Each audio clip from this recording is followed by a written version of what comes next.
Chapter 9. It's me. I know. Hindi ako sisiga. Promise. Nauutol kong sabi, kung pwede lang kagatin ang palad niya ay ginawa ko na, pasalamat ka at alam ko kung kaninong palad ang nakatikip sa bunganga ko. Dahan-dahan niyang binaba ang kanyang palad at kinuha sa aking kamay ang pitcher na may lamang tubig. Mabuti na lang at hindi ko nabitawan at lilikha talaga ng ingay. Masama ang tingin ko sa kanya kahit tanging ilaw lang ng buwan at ilaw sa labas ang nakikita ko sa mukha niya at ganoon din siya sa akin. Hindi ko na napigilan at nasapak ko na siya, sa sobrang kaba ko kanina ay kamuntikan ng maghiwalay ang aking kaluluwa. Hinawakan niya ang kanyang balikat kung saan ko siya nataman. Anong pumasok sa utak mo na pumunta ka riyan sa likuran ko ha? At nanggugulat ka pa talaga sa akin, boss. Paano kung sumigaw ako sabay sa paksayo nitong pitcher? Sa akin na nga iyan at nauuhaw ako. Mahina pero pag-alit kong sabi sa kanya, iwan bigla akong nanggigigil na makita ko na naman siya at naamoy ang shower gel niya na gamit. Bagong ligo lang ang boss ko na ito. Binuksan ko ang ilaw sa kusina at kumuha ako ng baso sa lagayan at naglagay ng tubig. Naramdaman ko ang pagsunod niya sa akin, pagkatapos kong uminom ay nilagay ko muna sa ibabaw ng lamesa ang baso para ibalik ang pitcher sa ref pero ang amo ko kinuha ang baso at pinakita sa akin, lagyan ko raw. Tumaas ang kilay ko habang nakatingin sa kanya at inulit niya ang ginawa niya na pagtaas ng baso sa harapan ko. Kukuha ako ng ibang baso mo boss.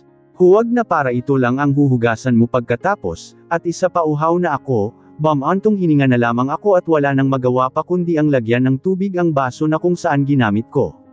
Sa kabila ka uminom dahil may laway, napanganga na lang akong nakatitig sa baso na kung saan ako uminom ay doon niya rin nilagay ang bibig niya. Napalunok na lang ako ng laway dahil sa ginawa niya. Pagkatapos niyang ubusin ang lahat ng laman na tubig sa baso ay siya na ang naghugas nito.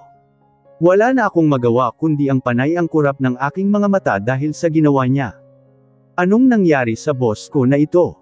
Dumating lang ang GF niya, ganito na siya. Pagkatapos niyang hugasan ang baso ay tumalikod na ako para ibalik ang pitcher sa ref bago pa niya ako lingunin. Kumusta ang lakad mo kanina? Tanong nito sa akin, magpapalam na sana ako na babalik na sa kwarto ko na magsalita siya, okay naman po boss, kayo po. Balik tanong ko sa kanya. Okay rin naman, tumanggo ako sa sagot niya na maikli. Hindi ko rin alam kung ano pa ang sasabihin ko. Good night. Matutulog na ako boss, paalam ko sa kanya, ayokong maabutin kami ng girlfriend niya na nag-uusap. Mukha pa lang ng babae na iyon ay selosa na kahit nag-uusap lang kami ng kanyang boy, friend daw. Good night then, aniya kaya ngumiti ako at tumango. Tatalikuran ko na sana siya na magsalita ito. Excuse me po. I said sorry kung hindi ko nasabi na may girlfriend ako. Mapakla akong tumawa. Hindi mo naman po obligasyon na sabihin sa akin boss. Sino ba naman ako, yaya lang po ako ng mga bata at amo kita, sinasahuran, so, hindi mo naman obligasyon na sabihin sa akin lahat-lahat lalo sa love life mo. Kaya, ayos lang po, sagot ko sa kanya para maintindihan niya. Thank you and sorry, iyon lang. Well, again, sino ba naman ako? Dahil hindi ko na kaya ang presensya niya kaya tuluyan na akong nagpaalam sa kanya kesa hamaba pa ang usapan namin. At isa pa, baka biglang bumaba kung saan man natutulog ang girlfriend niya, gusto kong tanungin kung magkasama ba sila sa iisang kwarto kahit girlfriend-boyfriend pa lamang sila pero pinigilan ko lang ang sarili ko dahil baka ano pa ang masabi ng boss ko na si Lingling ay isang chismosa. Kakainis. Nagmamadali akong umakyat sa hagdan para makapasok na agad sa loob ng aking kwarto na walang lingon-lingon sa kanya. Halos madapa pa nga ako dahil hindi ko man lang nagawa na buksan ang ilaw sa itaas. At nang makita ko na ang pinto sa pangalawang palapag ay binuksan ko agad ito at pumasok sa loob. Nagtaas baba pa ako sa sobrang bilis ng tibok ng puso ko pagkasara ng pintuan at nakatayo pa sa likod nito. Halos kapusin ako sa paghinga, parang gusto kong bumalik sa kusina para kunin ang isang pitcher dahil parang kailangan ko ng maraming tubig sa lalamunan. Nauuhaw naman ako, kita mo, kahit sa kwarto ko sumama pa ang amoy niya, amoy shower gel. Kausap ko sa sarili ko. Agad akong humiga sa kama at kahit madilim ang loob ng kwarto ay nakatingin ako sa kisame. Gusto kong sumigaw dahil sa inis o kaba, ewan di ko alam, basta gusto ko lang sumigaw ngayon kaya kinuha ko ang comforter at tinalukbong sa katawan ko lalo sa mukha. Kita mo pati comforter ko, amoy niya na ang naamoy ko, shit kailangan ko na yata magpa-check up sa doktor ko at baka may mali na sa pangamoy ko. Nakarinig ako ng pagpihit ng doorknob at maya-maya ay bumukas ang ilaw. Sa sobrang kaba ko kung sino ang nasa loob ng kwarto ko ay tinanggal ko ang comforter sa mukha ko at nanlaki ang mga mata ko na makita si boss na nakatayo sa pinto habang nakatingin sa banda ko. Agad akong umupo sa kama at tumangala sa kanya. Bakit ka pumasok sa kwarto ko na hindi man lang kumatok? Bigla tuloy akong natakot sa ginawa niya. Nilaibat niya ang tingin sa buong kwarto ko para siguro maniguro kung kwarto niya ba talaga ito. Napatingin na rin ako sa buong kwarto at nanlaki pa lalo ang mga mata ko na makita kung kanino itong pinasukan ko na kwarto. OMG sorry boss. Dali-dali akong bumaba sa kama at kinuha na lang ang tsinelas at binitbit, kumari pa ng takbo palabas ng kwarto niya. Shit. Ako pala ang namali sa pagpasok ng kwarto, lumampas pala ako kanina. Holy cow, nakakahiya. Kaya pala panlalaki na amoy ang naamoy ko kasi mali pala ako tapos ang lakas pa ng loob ko na magtaray sa kanya, kamuntikan ko pa nga siyang masabihan na manyak. Nakakahiya ka talaga Lingling. Grr, nakakainis. Baka gusto mo, bilhin kita para bumalik ka lamang sa ibang bansa. Timing pala ang dating ko. I go with you, ako ang kasama mo sa Parents' Day ng mga bata. Soon, ikakasal na tayong dalawa at magiging anak ko na rin sila. Di ba Amalthea and Lysithea? Yes Tita Jen Iza. Alanganin na sagot ng mga bata sa tanong ng kanyang soon-to-be mommy daw. Nasa biyahe kami ngayon para ihatid na ang mga bata sa school at ito sumama pa talaga ang babae na iyan. Sasama raw ito sa amo ko sa kanyang office. Edi wow. Kanina pa ako panay-irap sa bawat sinasabi niya. Hindi ko alam pero hindi ko talaga siya ramdam na maging parte ng mga kalisto. Hindi ko alam kung bakit, may kutob ako na hindi ko lang mapangalanan. Pwede rin po si Yaya lang po tita kung pagod po kayo, di ba po may event kayo kinabukasan? Baka mapupuyat po kayo, si Amalthea. Ayan tama iyan Amal. Tama lang na ganyan ang sinabi mo, baka panay pa yan na reklamo kapag nagsimula ang mga activities ng mga bata, maasahan ba iyan na halos ayaw ngang magdala ng bag sa mga bata, panay ang lagay niya ng alcohol o di kaya lotion sa kanyang mga kamay na akala mo naman walang ka-germs ang kaluluwa. Of course kaya ko pa rin baby, ngayon pa lang ay nagpa-practice na ako na maging mommy niyo para kung ikasal na kami ng daddy niyo ay hindi na tayo mahirapan sa isa't isa dahil nakapag-adjust na kayo sa akin. Nagkatinginan kami ni boss sa rearview mirror, tumaas ang kilay ko hindi sa kanya kundi sinisilip ko sa kanyang mukha kung ano ang reaksyon niya, kung tama ba ang sinabi ng kanyang girlfriend. Pero dahil wala naman siyang angal at nagpatuloy lang sa pagdadrive ay baka nga tama ang sinabi ng babae. Hindi ka na po aalis sa ibang bansa po. You will stay here for goods po. How about your modeling po? Liwan niyo po. Wow, ang dami niyong tanong curious kayo. Mapakla itong tumawa dahil sa sunod-sunod na tanong ng mga bata. Nasa front seat ito nakaupo kasama si boss na siya ang nagdadrive, habang nasa backseat naman kami ng mga bata. Well, kung wala nang offer sa ibang bansa ay baka nga, dito na lang ako sa Pilipinas siguro magtatrabaho kung may offer, para naman, di ba? Masamahan ko ang daddy niyo kung saan man siya pupunta, kung ano man ang lakad niya at masamahan ko rin kayo. Hindi ko nga alam kung saan siya kumukuha ng lakas na loob para sabihin ang sinabi niyang iyan. Paano niya maasikaso ang mga bata kung sakaling umalis na ako sa pamamahay nila? Mabilis lang ang panahon kaya mabilis lang ang pangyayari baka bukas makalawa ay wala na ako rito, kaya niya bang gampanan ang pagiging ina sa mga bata noong na hindi pa siya handa. Hindi naman ako bulag para hindi makita. We're here. Basag ni boss sa imagination ko at tama nga nasa tapat na kami ng school ng mga bata. Kinuha ko ang mga gamit ng mga bata at nauna nang bumaba pagkatapos niyang ma-unlock ang pinto ng kotse. Sumunod din ang mga bata dala ang kanilang backpack. Lumabas si boss kaya nagpaalam na ang mga bata sa kanya. Bye daddy, see you later po, sabay na wika ng mga kambal. See you later, ingat kayo and good luck sa klase. Pagkasabi niya ay sabay nang naglakad ang mga bata papasok ng gate at sumunod din naman ako sa kanila. Are you mad at me? Napatigil ako sa paglalakad at napalingon kay boss na marinig ko ang boses nito. Pagtataka ko at baka mamaya mali pala ang narinig ko. Hindi rin ako sure kung ano ang tinatanong niya. Ano po iyon boss? Ako po ba? Are you avoiding me because you are mad at me, aren't you? Lumingon ako sa kotse baka lalabas ang girlfriend niya pero hindi naman. Binalik ko ang tingin kay boss na naghihintay yata sa sagot ko.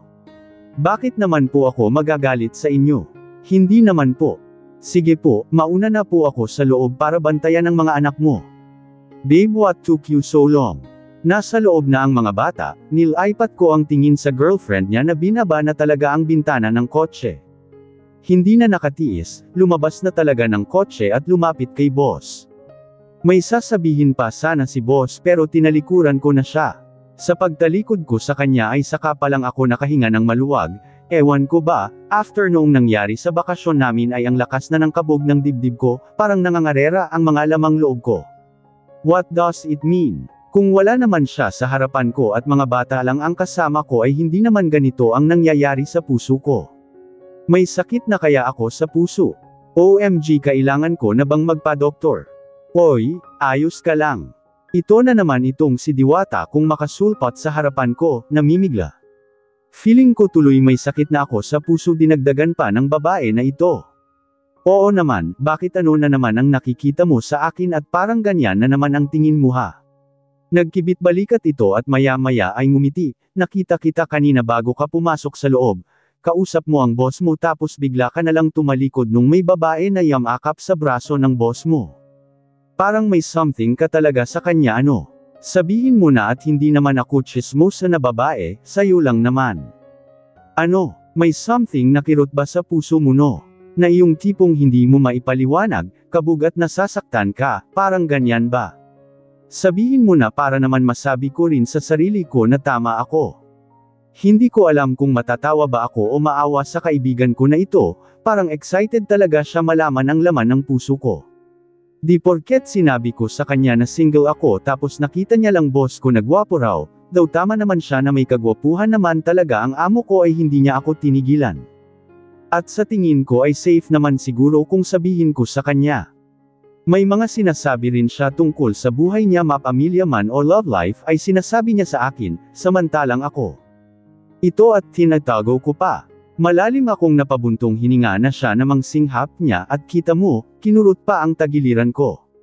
Aba, may problem ka nga girl. Ano ba iyan ha? Sabihin mo na kesa naman itatago mo layan dyan sa dibdib mo, kahit na itago mo yan at ipunin ay wala ka ng pag-asa pa na lumaki ang dibdib mo kahit anong gawin mo aray naman. Namamatik ka, kasi bunganga mo, alam ko naman na maliit ito pinapalungkot mo pa ako lalo. Sabi ko sabay takip ng dibdib ko gamit ang mga braso. Alam ko na rin kung ano nga ang tipo ni boss, malaki ang hinaharap at likuran. Wala ako noon, tamang flat lang ito at proud naman ako, matambok naman ang puwet ko at iyon ang pinagmamalaki ko at nagustuhan ng mga kaibigan ko na babae. Ano nga, sige ka, ilihim mo ng ilihim iyan at baka mamaya sasabog ang puso mo. Para naman kung totoo ang nasa isip ko ay tutulungan kita. Ha? Ano namang tulong? Kung tama nga ako na may gusto ka sa amo mo at para matik magustuhan ka rin niya at wala na siyang ibang hahanapin na iba kung di ikaw lamang. Ano nga na tulong? At siyang malaman, ang gagawin kasi natin ay, ipapagayuman natin ang boss mo, Diwata.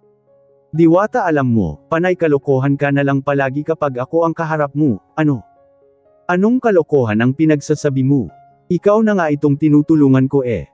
Nakasimangot niya pang sabi, alam mo, hindi ko alam kung bakit gusto mo talaga malaman ang tungkol sa love life ko.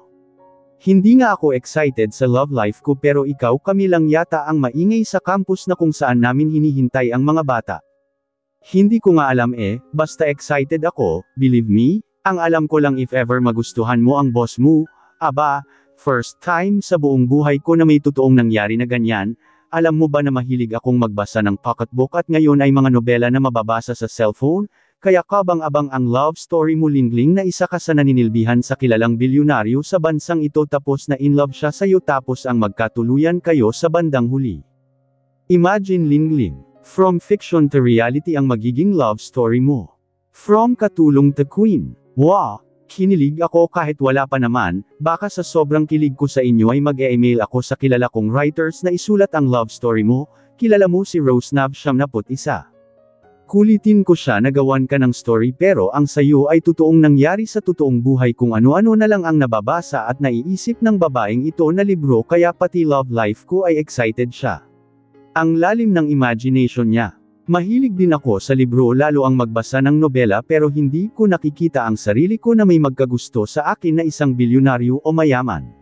Sa libro lang nangyayari ang ganyang love story hindi sa katulad ko at imposible talaga na mangyari iyan. Ewan ko sa iyo Diwata, impossible yang mga sinasabi mo, ano? At isa pa may girlfriend ang tao kaya huwag na nating guluhin pa, ayoko ring makasira ng relasyon ano.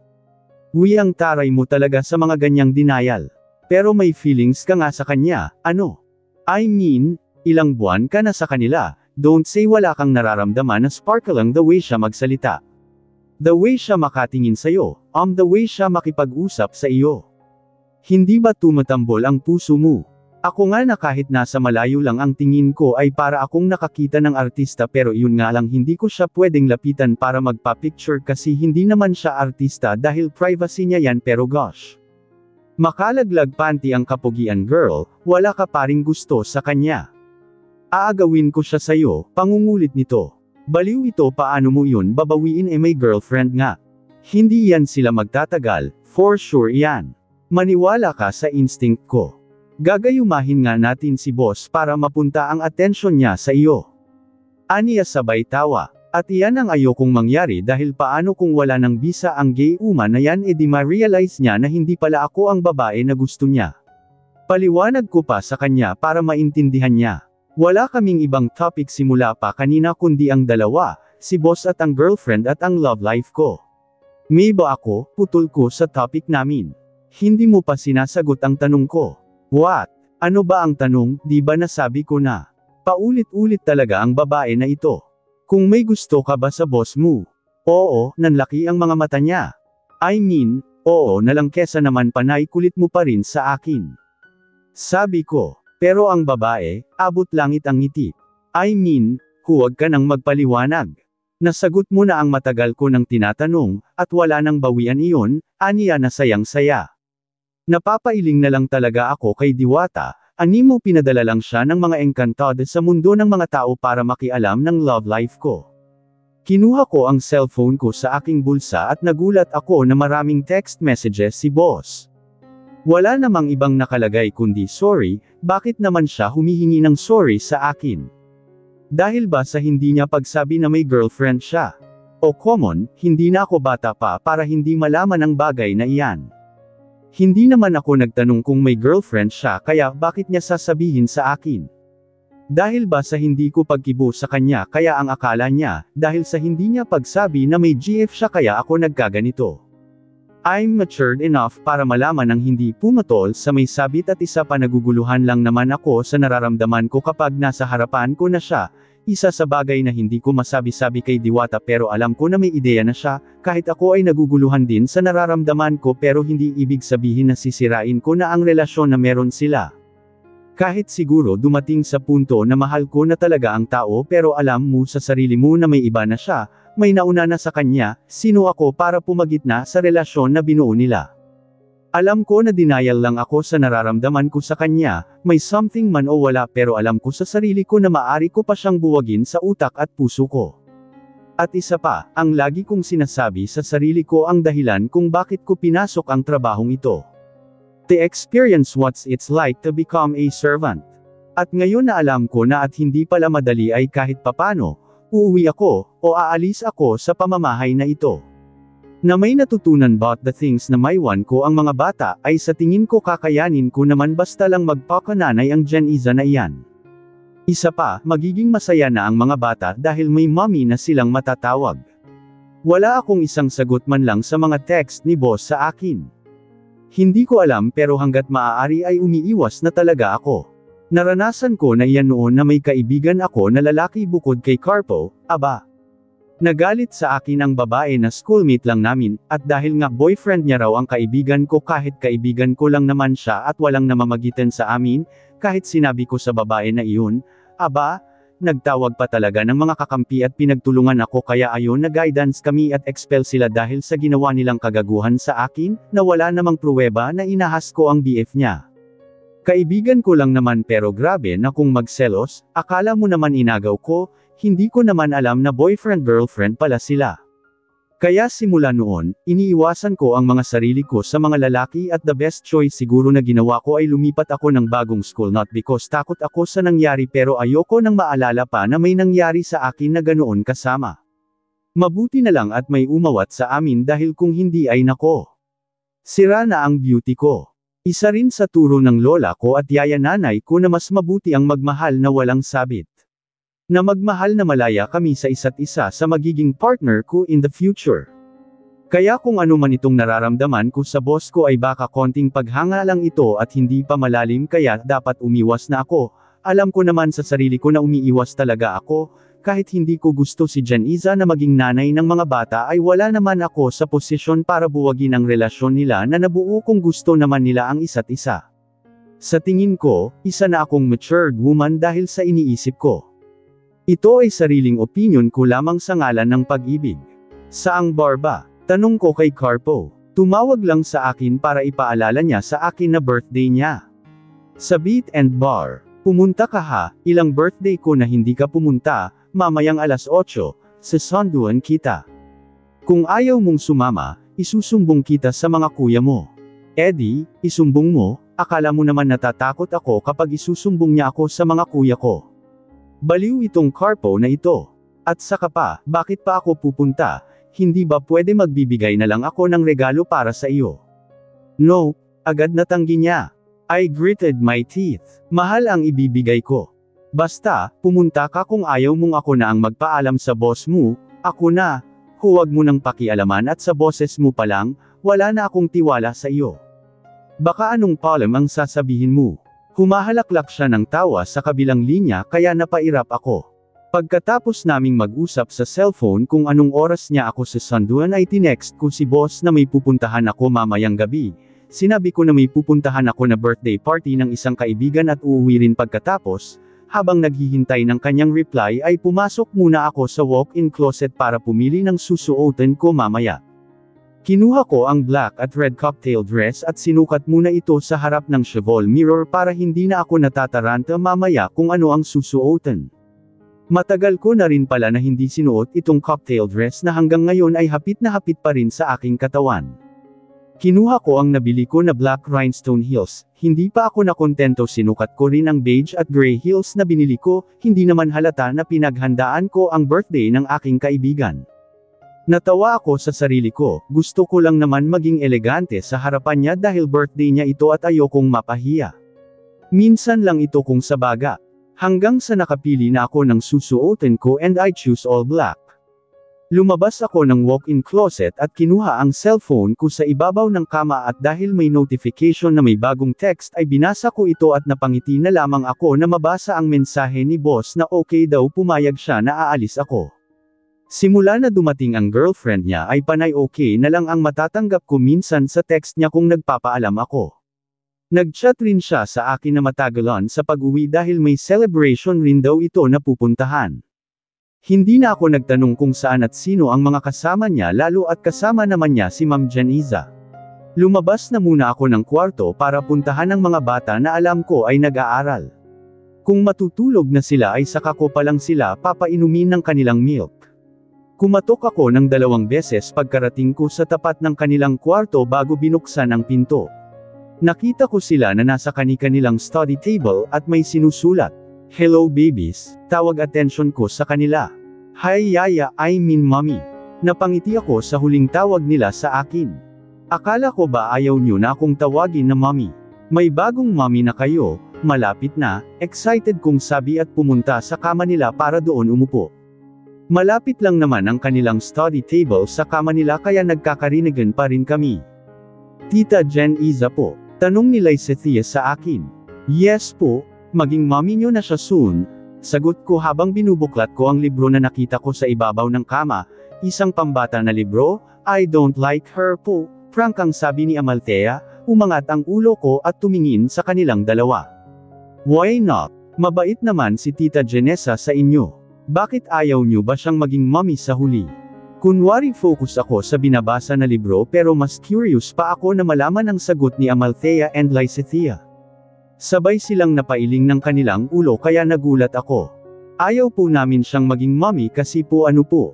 Binalik ko sa ibabaw ng kama ang libro at umupo ng maayos at curious na nakikinig sa kanila. Magkasundo naman kayo di ba? Ayaw nyo ba iyon na may bago kayong mommy? Umiling ulit sila sa tanong ko. Mas lalong kumunat ang noo ko. Pinagmasdan ko ang mga mukha nila kung nagsasabi ba sila ng totoo pero sa tingin ko naman ay oo. Kasi po, strict po sa amin si Tita Janessa. Kapag may gusto kaming gawin ay para sa kanya ay bawal. Noon po, kapag nasa bahay si Tita Janessa at wala po si Daddy, lagi niya pong sinisigawan ng mga katulong and then panay utos, simula ni Lysithea. Do you still remember Lai when we decided to go to the parking lot or we wanted to play ay ayaw pa kaming payagan, pero kapag nag-oo si Daddy at kasama namin po ay saka pa pumayag si Tita Janessa tapos sabi niya sa amin, pasaway daw kami na bata. Sumbong ni Amalthea. Yeah, there was a time na pinalo niya ako dahil nabasag ko po ang favorite niya po na glass kung saan po siya umiinom ng water. Sumbong naman ni Lysithea sa akin. Alam ba ito ng daddy niyo? Umiling ang dalawa. Don't tell daddy po, magagalit po si tita. Mas lalong kumukulo ang dugo ko sa babaeng iyon. Tama nga ako na hindi siya marunong mag-handle ng mga bata. Paano na lang kung wala na ako sa pamamahay na ito dahil tapos na ang contract ko? Baka pagmamalupitan pa lalo ang mga bata. Sana sinabi nyo sa kanya para may idea ang daddy nyo. Tumigil na muna sila sa ginagawa para makipagkwentuhan sa akin. Ayaw po namin na mag-aaway po silang dalawa. Kapag nakikita namin si daddy na masaya ay masaya na rin po kami kasi all of his life ay inaalagaan niya po kami. He works hard for us para sa amin ni Amalthea po, and when we saw daddy smiling in front of Tita Janessa po, ay we're both happy para kay daddy po. Napahilamos ako ng mukha, mas lalong lumabas ang sungay ko sa nalaman. Mabuti na lang at nagtanong ako, paano kung hindi? Bata pa lang ang dalawa pero mas matanda pa sila kaysa sa akin na parang naiintindihan nila ang sinasabi nila at naranasan sa kamay ng babae na iyon. Don't tell daddy po, okay mommy. Mas malalim ang buntong hininga na ginawa ko dahil sa pakiusap nila sa akin. Tell me simula ba na dumating siya ay, kung ano ang traito niya sa inyo noon ay ginagawa niya pa rin ngayon. Tell me honestly, kapag wala ba si daddy niyo at wala rin ako ay ganyan pa rin ang pakitungo niya sa inyo. Opo, napaigting ang pangako dahil sa sagot ni Amalthea. Mas double ang galit at inis ko talaga sa babae. Mas lalong nanag ang kagustuhan ko na hindi si boss ang magkatuluyan niya. Thank you girls for telling me about this. And, I don't want to promise na hahayaan ko lang ang tita-tita nyo na yan na gaganyanin kayo. I don't want to tolerate that kind of behavior. I want to teach her a lesson. Anong nakikita ng boss ko sa kanya at naging bulag siya sa kanyang mga anak? Basta don't tell daddy about this conversation po. Okay po, ngumiti lang ako kay Lysithea. Tumayo na ako para kunin ang gatas nila para makatulog na sila ng maaga bago ako umalis. Bago ko binuksan ang pinto palabas ng kwarto ay may pahabol pa si Amalthea. Kung may gusto po kaming maging mommy, ikaw po iyon mommy Lingling rather than Tita Janessa po. Mariin akong napapikit ng mata dahil para silang nakikiusap sa akin. Bumaling ako sa kanila at ngumiti. Di ba sabi ko sa inyo na hanggat gusto nyo na may tinatawag na mommy ay tawagin nyo lang akong mommy dahil ayos lang sa akin, sabi ko. Pero gusto po namin na kayo po ang magkatuluyan ni daddy po. Napasinghap ako sa sinabi ni Amalthea. Patay tayo riyan. Hindi natuturuan ang puso kong ang tinitibok ay sa kanya lamang. Kay Janessa. Are you okay? Birthday ko ngayon pero parang galit ka. Natatawang saad ni Carpo. Matalim ang tingin ko sa kanya. Kaka-rating lang namin sa bar na sinabi niya na kung saan dito niya naisipan na mag-celebrate ng kanyang birthday, may mga kaibigan din siya na pupunta, meron ding mga babae na kasama. Mabuti naman at talagang uuwi ako na mag-isa kapag halos lahat sila na dadalo sa birthday niya ay panay lalaki. Oo galit ako, galit na galit, but don't worry, hindi naman ako sa'yo nagagalit, binati pa nga kita eh. Sabi ko sabay kuha ng maliit ko na pouch para kunin ang make-up ko na dala pang retouch. Hindi ko sinabi sa kanya kung kanino ako nagagalit dahil ayokong sumali pa siya kung sino ang ikinagalit ko. Buti naman, akala ko galit ka sa akin dahil pinilit kita na samahan ako ngayong gabi at sa bar pa mismo. Pumupunta ka naman dati di ba basta kasama ako o mga kapatid mo o mga kaibigan mo na babae? I'm trying my luck this time and good things at pumayag ka, aniya. Hindi naman talaga ako galit sa kanya. Tama siya, birthday niya ngayon kaya dapat itago ko muna ang galit ko kay Jeniza pagkatapos kong malaman ang pinag-uusapan namin ng mga bata kanina bago sila natulog. May galit pero hindi naman sa iyo. Happy birthday ulit at sana humaba pa ang buhay mo. Tinampal ko ang braso niya dahil bigla niyang kinurot ang ilong ko kahit mahina lang naman pero langya siya masisira ang make-up ko. Ang sama ng birthday wish mo sa akin, pasalamat ka maganda ang regalo na bigay mo. Ako pa ba? Mayabang akong ngumiti sa kanya. Isang limited edition na shoes ang binili ko para sa kanya. In-order ko lang ito through online dahil wala na akong oras na pumunta pa sa ibang bansa para bilhin ang ibibigay ko sa kanya at isa pa, baka magtaka ang boss ko kung ano ang pinunta ko sa ibang bansa. Marami na rin binigay si Carpo sa akin kapag birthday ko. Kaya bilang kapalit ay nagbigay din ako. Minsan lang akong generous sa kanya kaya sinusulit ko na. Let's go. Baba na tayo sa kotse. Ang bagal mo. Ako ang may birthday pero ako pa ang wala sa venue. Sino bang may kasalanan? Panay chismis ka sa akin, sinasagot ko lang naman. Pang-iinis ko na sambat sa kanya pero ang loko, tawang-tawa. Tinulungan niya akong tanggalin ang seatbelt ko at may nakakaloka itong nakatingin sa akin kaya pinalo ko na naman ang braso niya. Pumasok kami sa loob ng bar at ang akala ko naka-reserved ang buong venue na exclusive lang sa birthday celebration niya pero nagkamali ako. May table sa gitna at pa-circle na couch na naka-reserve para sa dadalo mamaya, hindi naman daw aabot na mahigit 15 katao ang dadalo sa kaarawan niya. Ang iba ay undecided pa kung dadalo lalo at may mga trabaho pa ang mga ito kinabukasan. May nauna nang ang 6, 3 babae at 3 lalaki, so pang-8 kami ni Carpo. Huwag mong sabihin by partner itong birthday celebration mo. Pang-aasar ko na tanong sa kanya habang nakapulupot ang braso ko sa braso niya.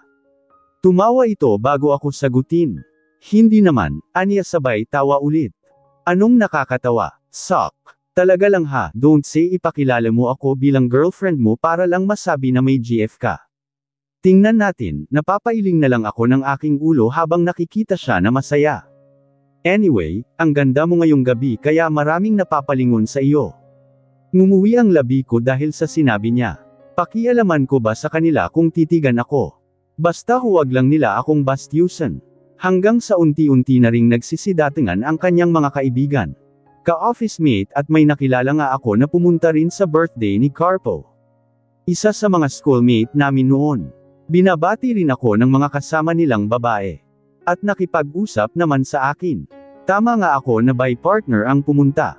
Wala yatang makuha si Carpo na ibang kasama kaya ako ang pinilit niya. Wala na akong magawa dahil narito na ako, hindi naman daw kami maglalasing ng marami dahil iuuwi niya pa ako sa bahay at may pasok pa ang iba bukas. Pagkatapos kumain at kumanta ng happy birthday ay masaya pa rin silang nagkukwentuhan na parang ngayon lang nagkikita.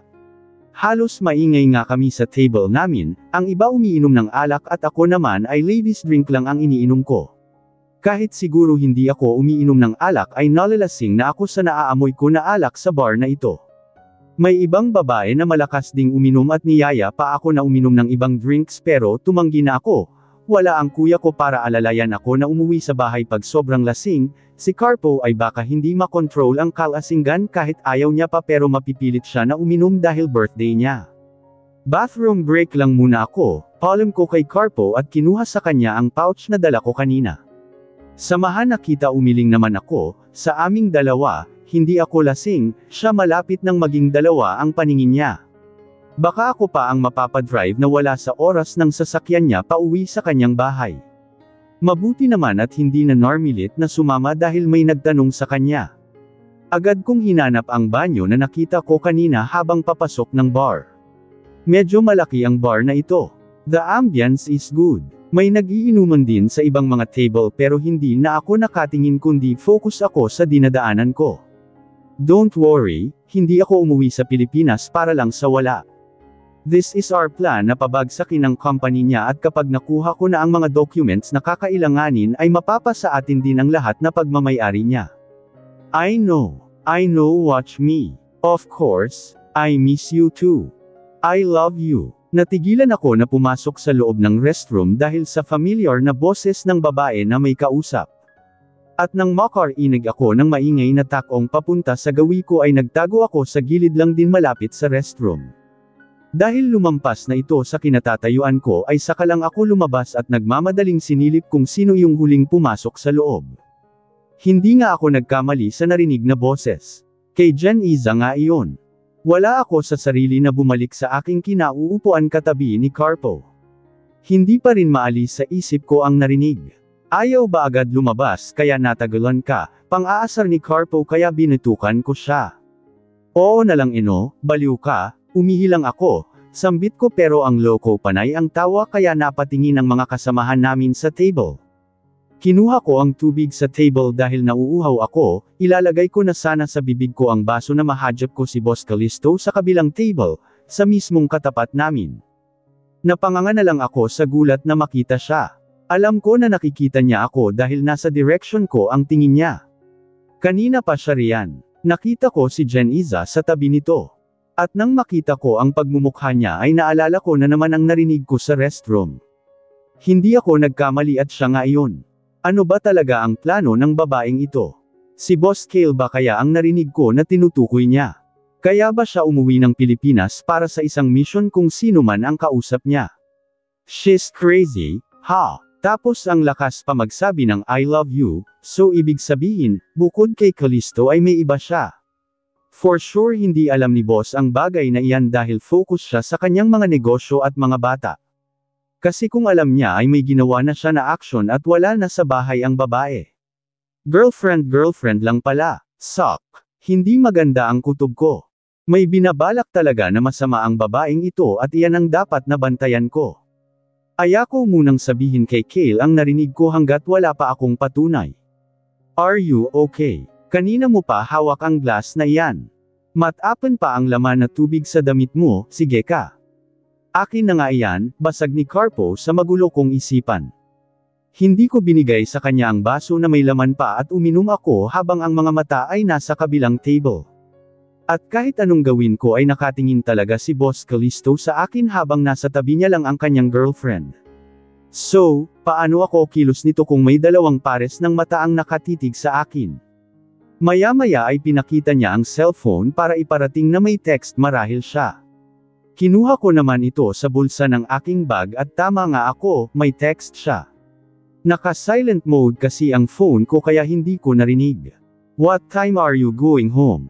Ayon sa text niya. Binalingan ko siya at nakatingin na naman ito sa akin, gusto niya talagang sagutin ko ang text niya ha. Nireplyan ko na lang ng "Ater po, not sure kung kailan matatapos si Carpo." Then, sent. I see kaya pala, dahil sa gulat na magsalita si Carpo habang nakadungaw sa cellphone ko ay nasapak ko na naman siya. Ang brutal mo talaga sa akin. Ano na naman ang kasalanan ko? Bigla ka na lang nang gugulat. Simon got ko. Ayan, may tinatago ka sa akin kaya ka nagkaganyan, kinakabahan ka. Tapos nariyan pa siya sa kabilang table, para ayaw mong mabisto kaya kaganyan. Telescope talaga ang mata ng lalaking ito. Ang bilis makakita. Ewan ko sa iyo, o ano? Uuwi na ba tayo? Tanong niya. Sinilip ko ang kabilang table at nasisiyahan pa ang mga kagrupo ng boss ko. Maya-maya, mabilis kong sabi. Why? Babantayin mo siya. Aniya sabay tawa ulit at tinungga ang alak. Nanggigigil na talaga ako sa lalaking ito. Hindi ano siya hello? Hindi ko iyan boyfriend at malaki na ang itlog niyan para bantayan ko pa, aha. Nakita mo na ang itlog niya. Don't say, hoy, ano iyang iniisip mo? Iwaglit mo iyan at hindi yan totoo, aba malay ko ba kung malaki o maliit ang itlog ng boss ko? Sabi-sabi ko lang naman yun. Napapalingon na lang ang mga kasamahan namin na para kaming baliw na nagbubulong-bulungan sa isa't isa tapos tumatawa na lang bigla. Bakit ang offensive mo yata ha? Ano na uuwi na ba tayo? Birthday mo kaya mag-enjoy pa tayo, alam naman ng boss ko kung saan ako. At saka kasama kita kaya mamaya na tayo uuwi, sabi ko na lang sa kanya. Sa mga narinig ko kanina sa banyo, sa tingin ko ay hindi na muna ako uuwi, baka maya-maya na at mag-o-observe na muna sa kabilang table at baka anong gagawin ni Janiza sa boss ko. I don't want to judge someone but sometimes you have to follow your instincts and investigate before you make the first move. Natutunan ko iyan sa mga magulang at kuya ko. What more pa kaya sa lola ko na sobrang strict. Kaya habang nakatingin kay Janiza nakikita ko na parang gusto niyang maya-maya ay silipin ang kanyang cellphone. Sinilip ako ni Carpo kaya napatingin ako sa kanya. Of course, kahit sa kanya ay ayoko munang sabihin. Ano? Stop staring at me, may in love ka lalo sa akin panigurado. Humahalaklak ito sa sinabi ko. What if? Oo ang sagot ko. Huwag mo nang ituloy, hindi na tayo bati, iinom mo na lang iyan. Tanging sagot ko sa tanong niya. Mas maganda na manatili kaming ganito, maging isang kaibigan kesa higit pa. Sabi mo yan ha? Okay guys, order ulit kayo ng drinks at ako ang bahala. Nasisiyahan naman ang mga kasama namin dahil sa sinabi ni Carpo. Medyo lasing na ang tao na ito kaya ito na naman siya at nagyayabang. Pasalamat ito at birthday niya dahil kung hindi babatukan ko ito na lasing tapos ay drive niya pa ako mamaya. At dahil ayoko pang umuwi ay nag-enjoy na muna ako kasama ang mga barkada ni Carpo. Ngunit hindi ko maiwasan na mapasulyap sa gawin ni boss na agad ko namang pinagsisihan. Yakap ng yakap si Janiza sa kanyang braso. Hindi naman ako nang iinggit ano. Para kasing, wala lang sa kanya ang mga sinasabi niya kanina sa loob ng comfort room alam ko naman na sinadya niya iyan para makuha ang loob ni boss at kung makuha niya na ang loob ni Mr. Callisto, doon niya nasisimulan ang mga balak niya. But still iyan pa lang ang mga naiisip ko na dahilan at kung tama ako, hindi ko hahayaan na matagumpay siya. Naramdaman ko naman na nag-vibrate ang cellphone ko na agad ko namang kinuha sa bag at binasa kung kanino galing. Ngunit kay Kale lang din pala. Lasing ka na, sumabay ka na lang sa amin. Basa ko sa text niya. Sinulyapan ko siya. Umiling ako dahil sasama ako kay Carpo. May text na naman siyang sinend sa akin. From Boss Gulay. Oo yan ang nakapangalan sa contact name ko. Nasa list ang bahay lang tayo, bakit ayaw mo pang sumama? Mas lasing na ang isa at baka ma-accident pa kayo sa daan.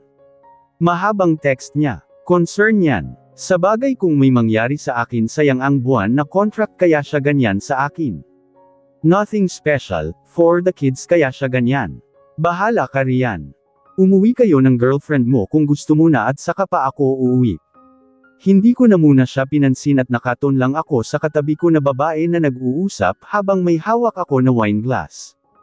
Friend lang ba talaga kayo ni Carpo?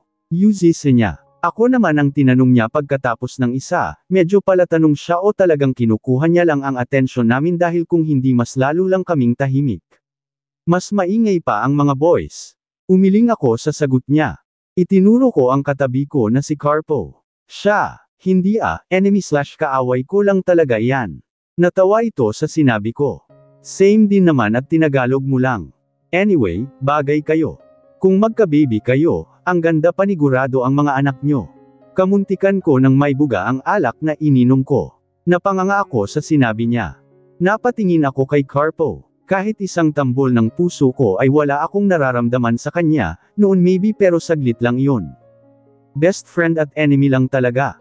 Malabo po ang sinasabi nyo. Baka may bagong nagpapatibok ng puso mo or may hinihintay ka lang. Tanong ng isa pang kasamahan namin na babae malapit lang sa gawi ko, mas lalo akong umiiling sa sinabi nila. Wala pa naman. Sabi mo iyan may pagdududa nila na sagot. Napanguso ako at ngumiti na lang, ayaw ko nang dagdagan pa at mas lalo nila akong asarin. Thank you everyone for coming. And your birthday wishes and gifts. I really appreciate it. Akala ko hanggang magdamag ang inuman, sa bagay ihahatid niya pa ako sa bahay.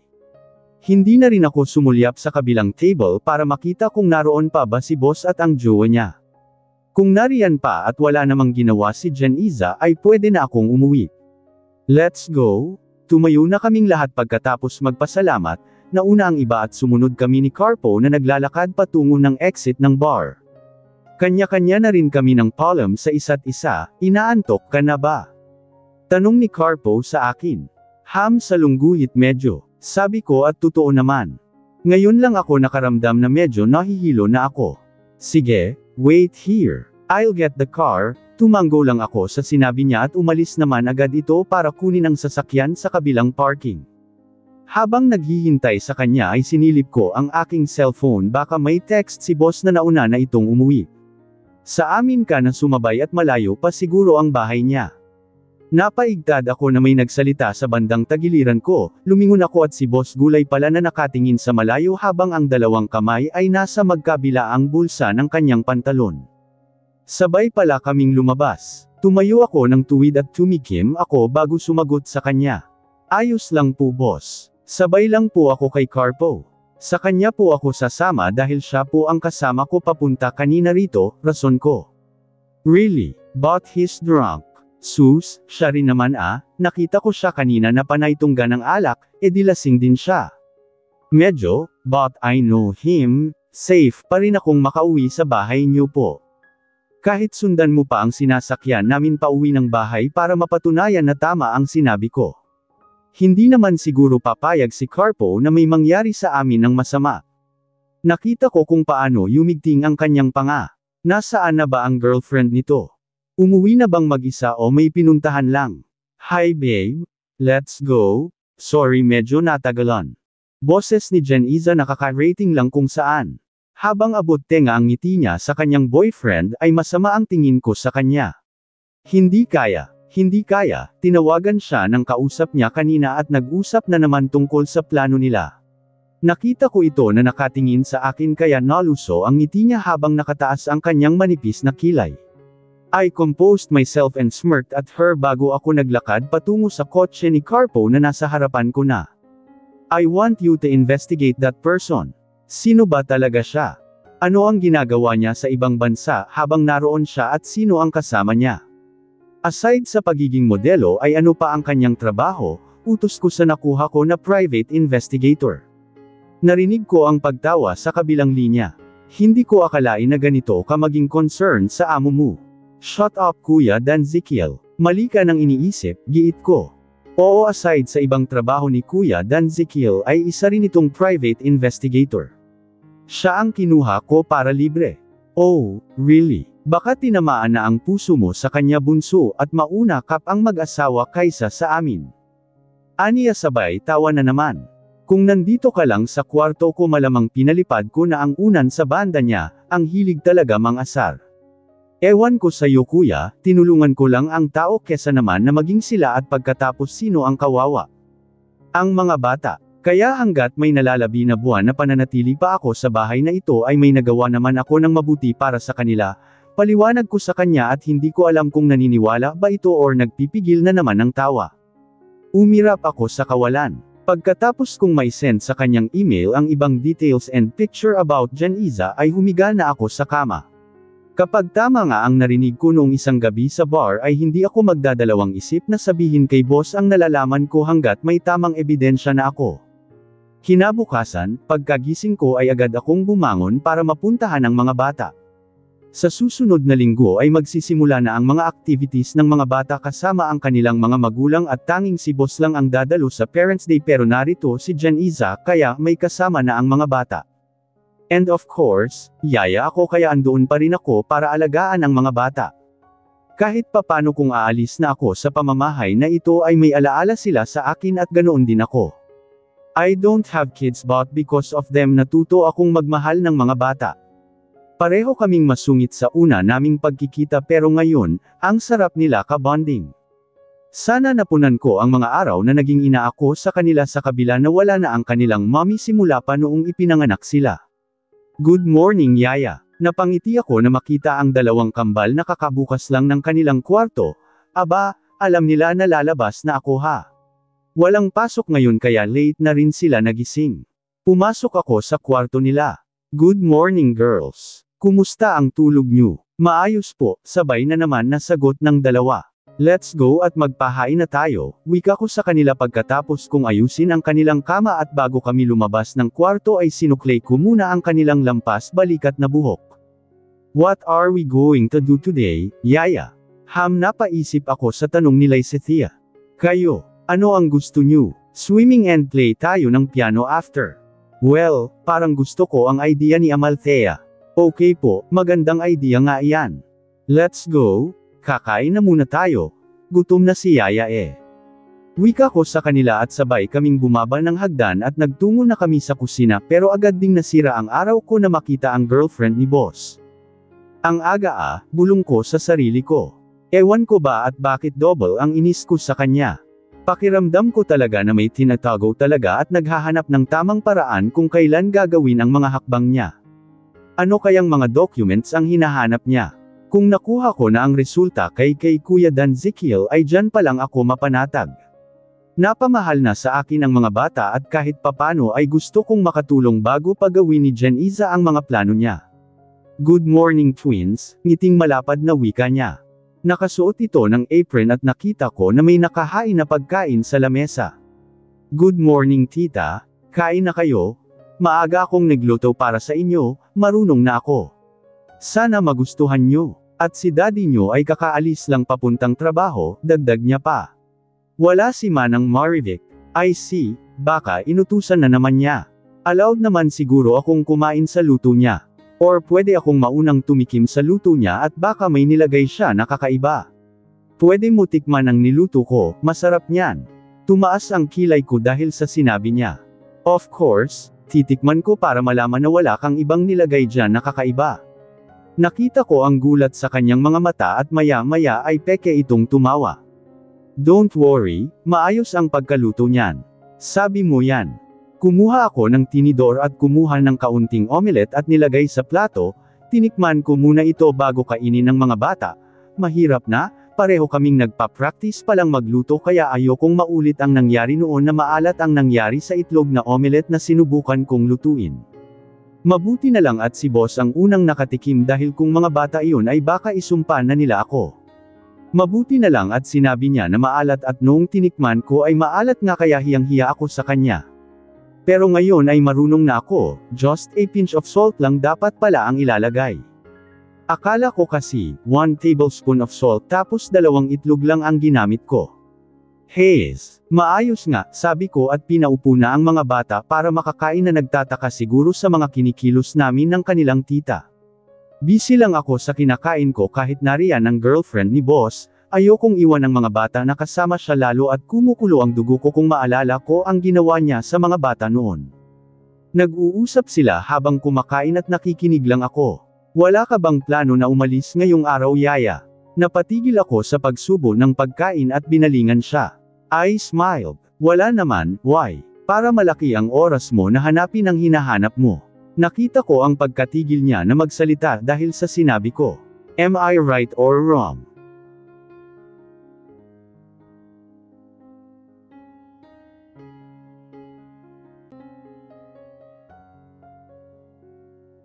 Chapter 10. Pakiramdam ko ngayon ay sumisikip ang dibdib ko na mabasa ang mga nakasulat sa malinis na papel at ito ang mga nalalaman ng mga kapatid ko tungkol kay Jeniza habang ang palad ko ay nasa bibig na kalagay, ayokong mapahagulhol ng iyak dahil sa nalaman. I need to compose myself clearly para makapag-isip ng tama. Naramdaman ko ang panginginig ng mga kamay sa huling nabasa ko na parang gusto ko nang umuwi at sabunutan ang babae na ahas na iyon sa bahay ni Boss Kale Callisto. Busy si kuya sa kakanguya ng pagkain samantalang ako ito, gusto kong maintindihan ang mga nakasulat sa papel. Ito lang ba lahat? Wala na bang iba? Baka may nakatago na hindi nyo pa nahalungkat sa pag-iimbestiga mo Kuya Dan Ezekiel. Ibigay mo na sa akin at para isang plano na lang ang gagawin ko, pakikipag-usap ko na sabi sa kuya ko habang pinapakita sa kanya ang papel marami na hawak ko umuwi siya ng Pilipinas para personal na ipaabot ito sa akin ang files na nakalap niya, of course sa tulong na rin ng 2 kuya ko kaya nila ito nagawa sa madaling panahon at walang kahirap-hirap. Ganito nila ako kamahal at malakas sa kanila lalo at bunso ako at nag-iisang babae sa magkakapatid. Bukod sa free lang ito sa akin ay alam ko na safe ako dahil kami lang na 4 ang nakakaalam nitong mga nasa files, hindi ibang tao o ibang investigator. May tiwala ako sa mga kuya ko kaya walang alinlangan na sa kanila ako nagpapatulong at salamat na lang na wala ng maraming katanungan kundi isang sige lang ay nasabi ko na agad ang gusto ko. Narito kami sa isang VIP restaurant nagkita ng kapatid ko. Malayo na kasi kung sa unit pa kami dumiretso kung saan si Yaya nanay na malagi, isa pa, atat na ako na malaman ang totoo. Hindi ko ikaila na maganda ang lugar, maganda ang ambience pero sa mga nababasa ko ngayon lang ay nabawasan ang paghanga ko. Sa ngayon, yes, Lion pa lang ang nakuha namin. Don't worry, we will send you the other details kung may nahanap pa tayo ng ibang impormasyon tungkol sa kanila. Hanggang tangulang ng ulo ang sagot ko kay kuya. Sa mga nalalaman ko parang gusto ko na agad aksyonan sa lalong madaling panahon pero hindi pwede, kailangan kong gagawa man ako ng tama at malinis na paraan ay dapat maingat ang magiging plano ko o hakbang sa kaso na ito kung mapatunayan. Hindi ko maatim kung bakit niya ginawa ang mga bagay na ito, kuya. Bakit nila ito ginawa? Ang ganda ng trabaho niya abroad pero bakit kumapit pa rin siya sa singkit na mata ng taong iyon? Money, it's all about money chol. Mas madaling paraan ang illegal na gawain para magkaroon ng salapi. Or baka mahal niya ito or dahil kumapit ito sa patalim. We don't know unless nakausap natin so, anong next mo na hakbang? Binalik ko sa mga papel ang mga mata ko at kay Kuya Dan Zekiel. Anong pwedeng ikaso sa ganito kuya, kung sakali? Marami. Kakasuhan ko sila. Titig na titig si Kuya Dan Zekiel sa akin na para bang may sinabi ako na hindi niya akalain na sasabihin ko.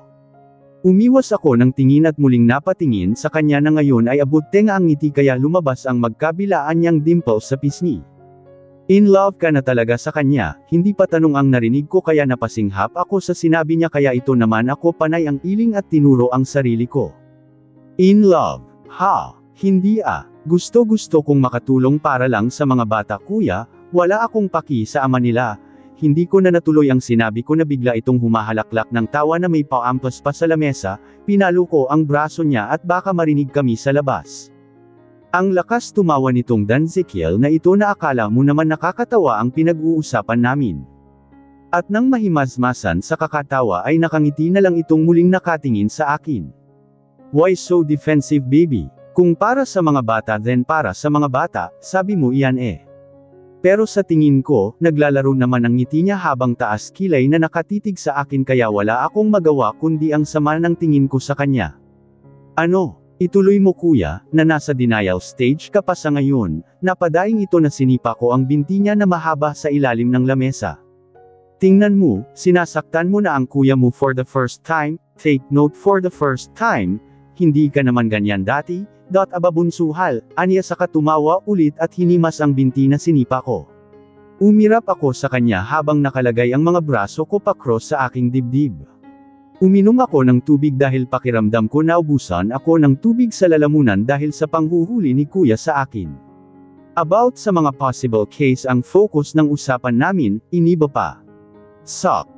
Marami siyang in-order na pagkain pero halos hindi ko maubos-ubos ang nasa pinggan ko until now dahil kinuha ko na agad at binuksan ang folder na bitbit niya kanina na kung saan andito ang mga impormasyon na nakuha niya, ayon sa inutuwa ko sa kanya.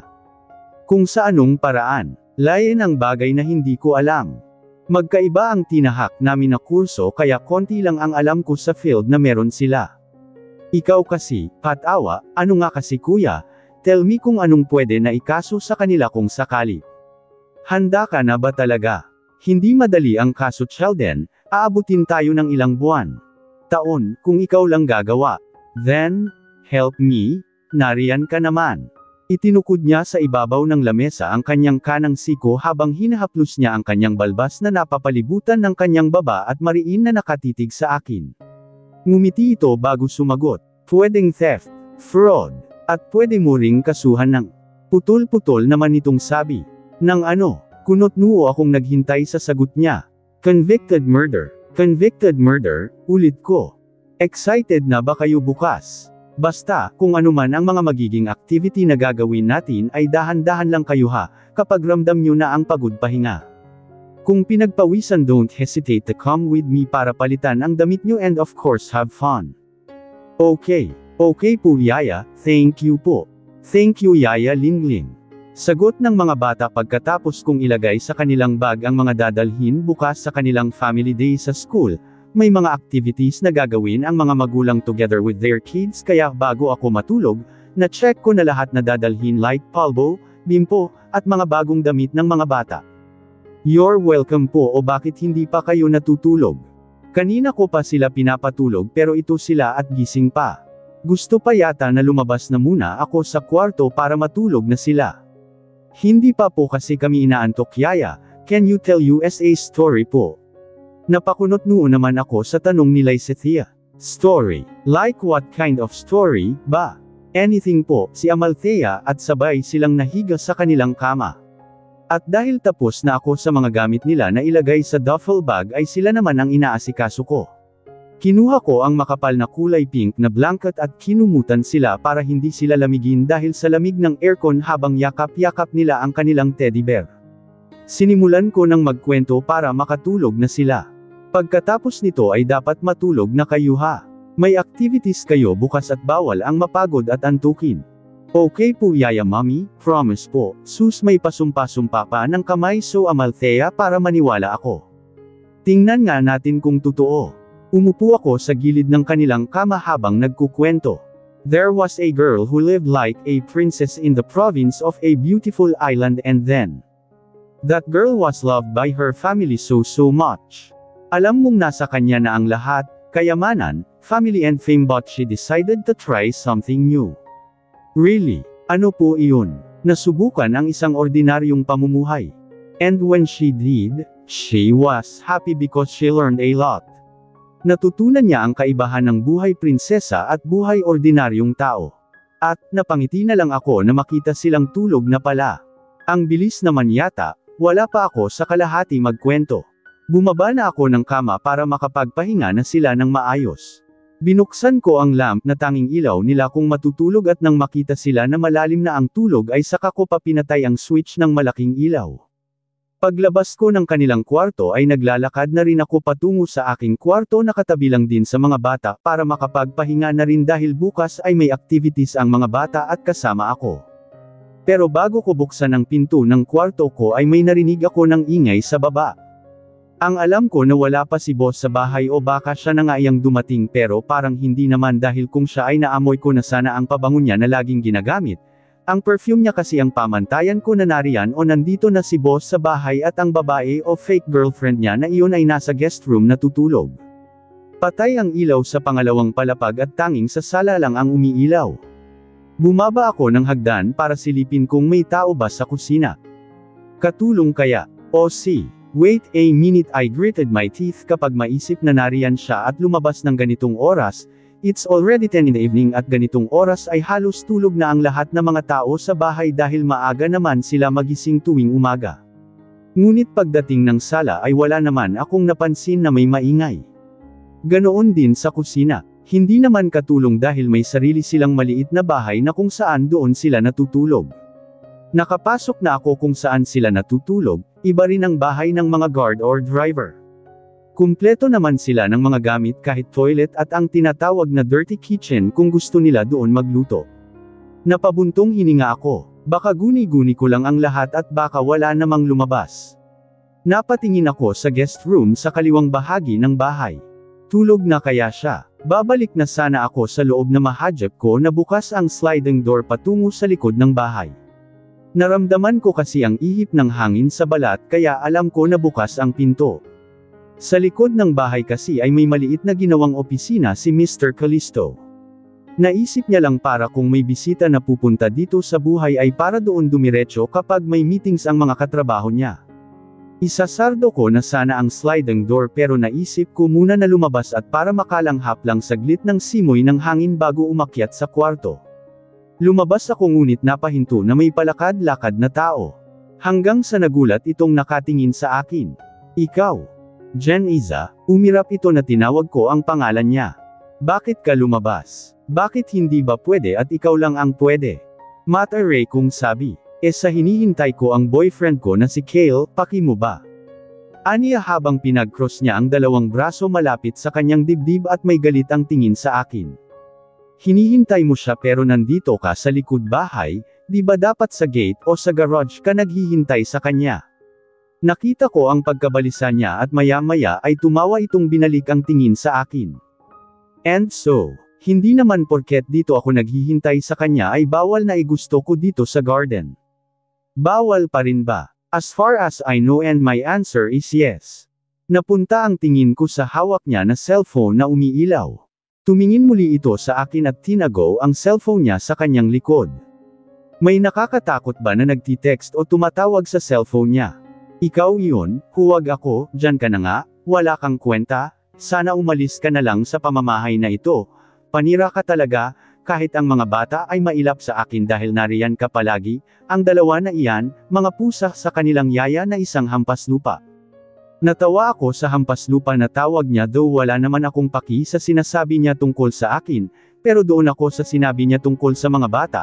Bakit hindi maging mailap ang mga bata sa iyong bruha ka kung ngayon pa lang na hindi pa kayo asawa ng kanilang ama ay hindi mo sila kayang mahalin?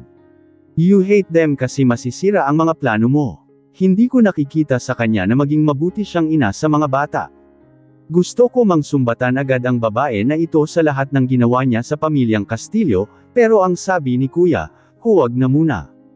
May gagawin muna sila na paraan bago magbigay ng signal kung kailan ako magsimula na mag-higanti sa babaeng ito sa pamamagitan ng paglabas ng baho nito. At bago muna siya nakapasok sa loob ng bahay ay nagsalita ako. Mahal mo ba talaga ang boyfriend mo, Janiza? Walang pag-aalinlangan na tanong sa kanya. Umikot siya paarap sa akin at ngumisi. Why? May balak ka bang agawin sa akin ang boyfriend ko na si Kale, ha, Yaya Lingling?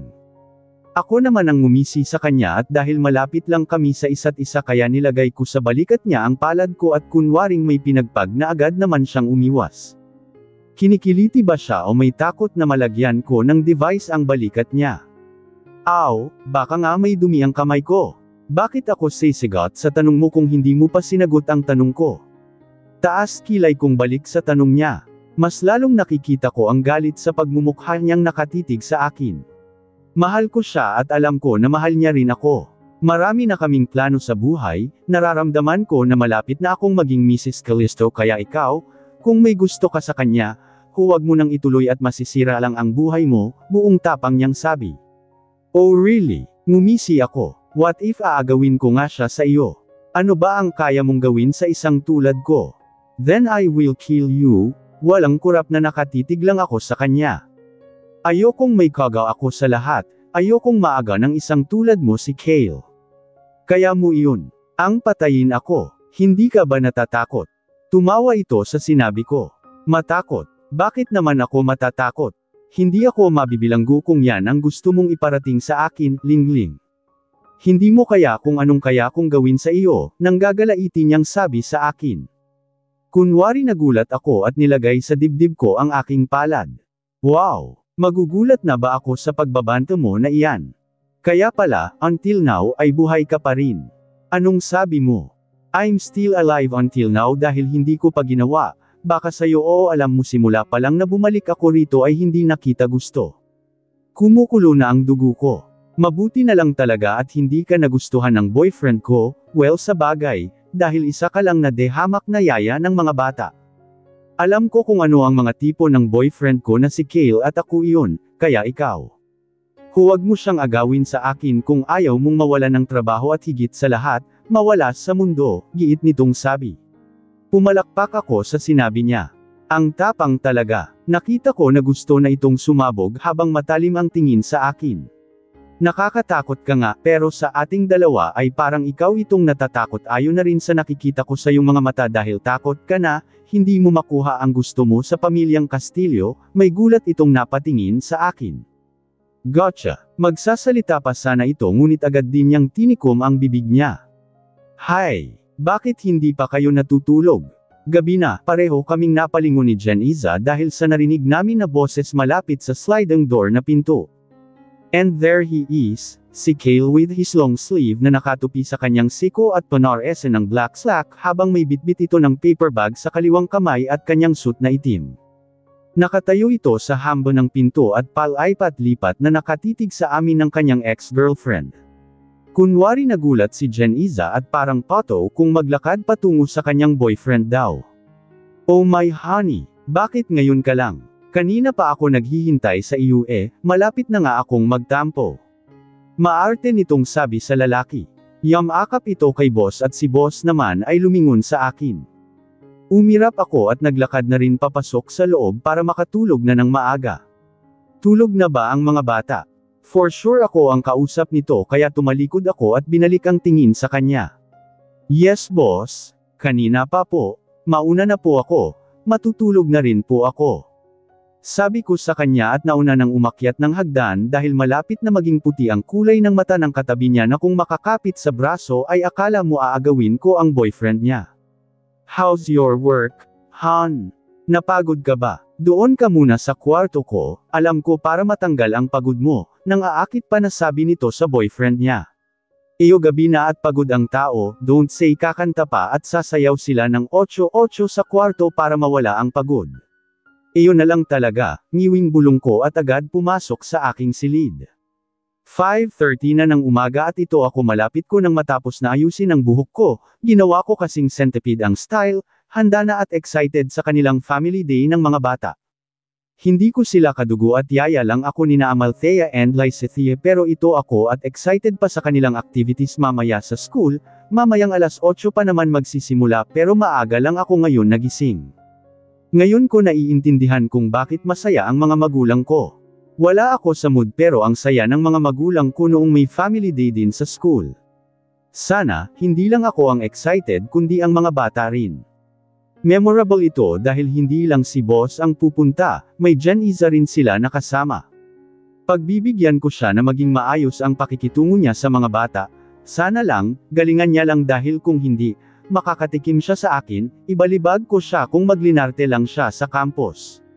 Dati ang mga magulang ko ang excited sa mga nangyayari sa akin noon lalo na sa school at si yaya nanay, marahil nag-iisa akong babae sa aming mga magkakapatid at bunso pa pero ngayon, akalain mo iyon, kasama na rin ako sa masaya.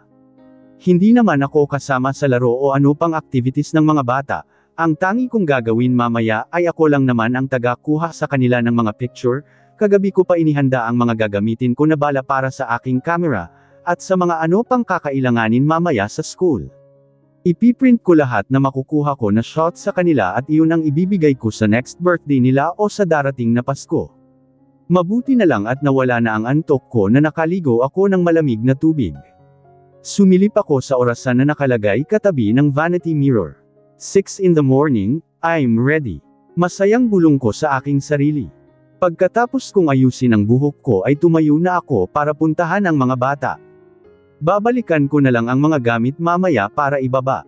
Tulog pa ang mga kambal, kaya isa't isa ko silang mahinang tinapik sa kanilang balikat. Wake up, kids! Malalate tayo mamaya sa flag ceremony. Ngayon ang activities natin, di ba? Sabi ko para may idea sila kung bakit ko sila ginigising. Naunang namulat ng mata si Amalthea at sumunod din si Lysithea. Nakakatawa ang mga bata na ito, parang ayaw mawalay sa isa't isa. May hiwalay naman sila na kama pero mas pinili nila ang matulog na magkasama. Minsan, naabutan ko na magkayakap silang dalawa. Minsan kapag hindi pa sila inaantok ay nag-uusap ang dalawa. Sana, ganito rin sila hanggang sa paglaki, na kahit wala na ako ay mahalin pa rin sila ang isa't isa kahit hanggang sa pagtanda nila. Yaya mommy, good morning, ano na? Di ba may activities tayo ngayon sa school? Nakita ko ang pagsilay ng ngiti nilang dalawa dahil sa sinabi ko. Yes po, thank you po. Let's go, let's take a bath together. Iniaya ni Amalthea sa kanyang kambal.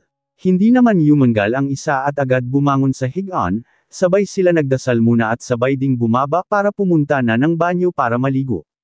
Kinuha ko muna ang susuotan nila na damit sa kanilang cabinet para hindi na sila matagalan. Pagkatapos ay inayos ko na muna ang kanilang higaan at ibang gamit na nagkalat. Hindi naman nagtagal ay natapos na rin sila at may pakanta-kanta pa ang dalawa habang palabas ng banyo. Nakatapi sila ng towel sa kanilang mga katawan. Pinagbihis ko na sila para ayusin ko ang buhok nila, gusto nila tulad nitong ginawa ko sa buhok ko, hinati sa dalawa at naka-centipede. You look so fresh and jolly yaya, mommy. Are you excited too? Tumango ako sa sinabi ni Amalthea. Aha, sa sobrang excited, ang aga ko nga nagising eh. Pareho silang natawa sa sinabi ko at inumpisahan ng eye blower ang mga buhok nila para masimulan ko ng ayusin ayon sa gusto nila na style. Gising na kaya si Boss Callisto? Tulad kaya namin ay excited din siya na pumunta sa school ng mga bata para sumali sa mga activities nila mamaya. Ang bruha na babae kaya. Don't say kakapalan niya pa ang makeup niya, baka dahil dyan ay matagalan na pumunta ang mga bata sa school. Isang minuto na paglalagay ng makeup sa mukha ko ay sa kanya ay umabot pa ng 1 oras o mahigit. Same lang naman ang mukha paglabas at walang nagbago, sana ang ugali niya ang baguhin niya. Maganda naman siya pero ang ugali, wala akong ibang masabi kundi masama. Pagkatapos kong ayusan ang mga bata ay pinababa ko na sila papuntang dining area para kumain ng almusal at susunod ako. Kukunin ko lang ang mga dadalhin sa kwarto ko. Sinuot ko ang polo t-shirt na kulay white at blue pants. Pinasadahan ko muna sa salamin ang katawan ko kung okay na ba bago naglagay ng konting makeup sa mukha, at pabango.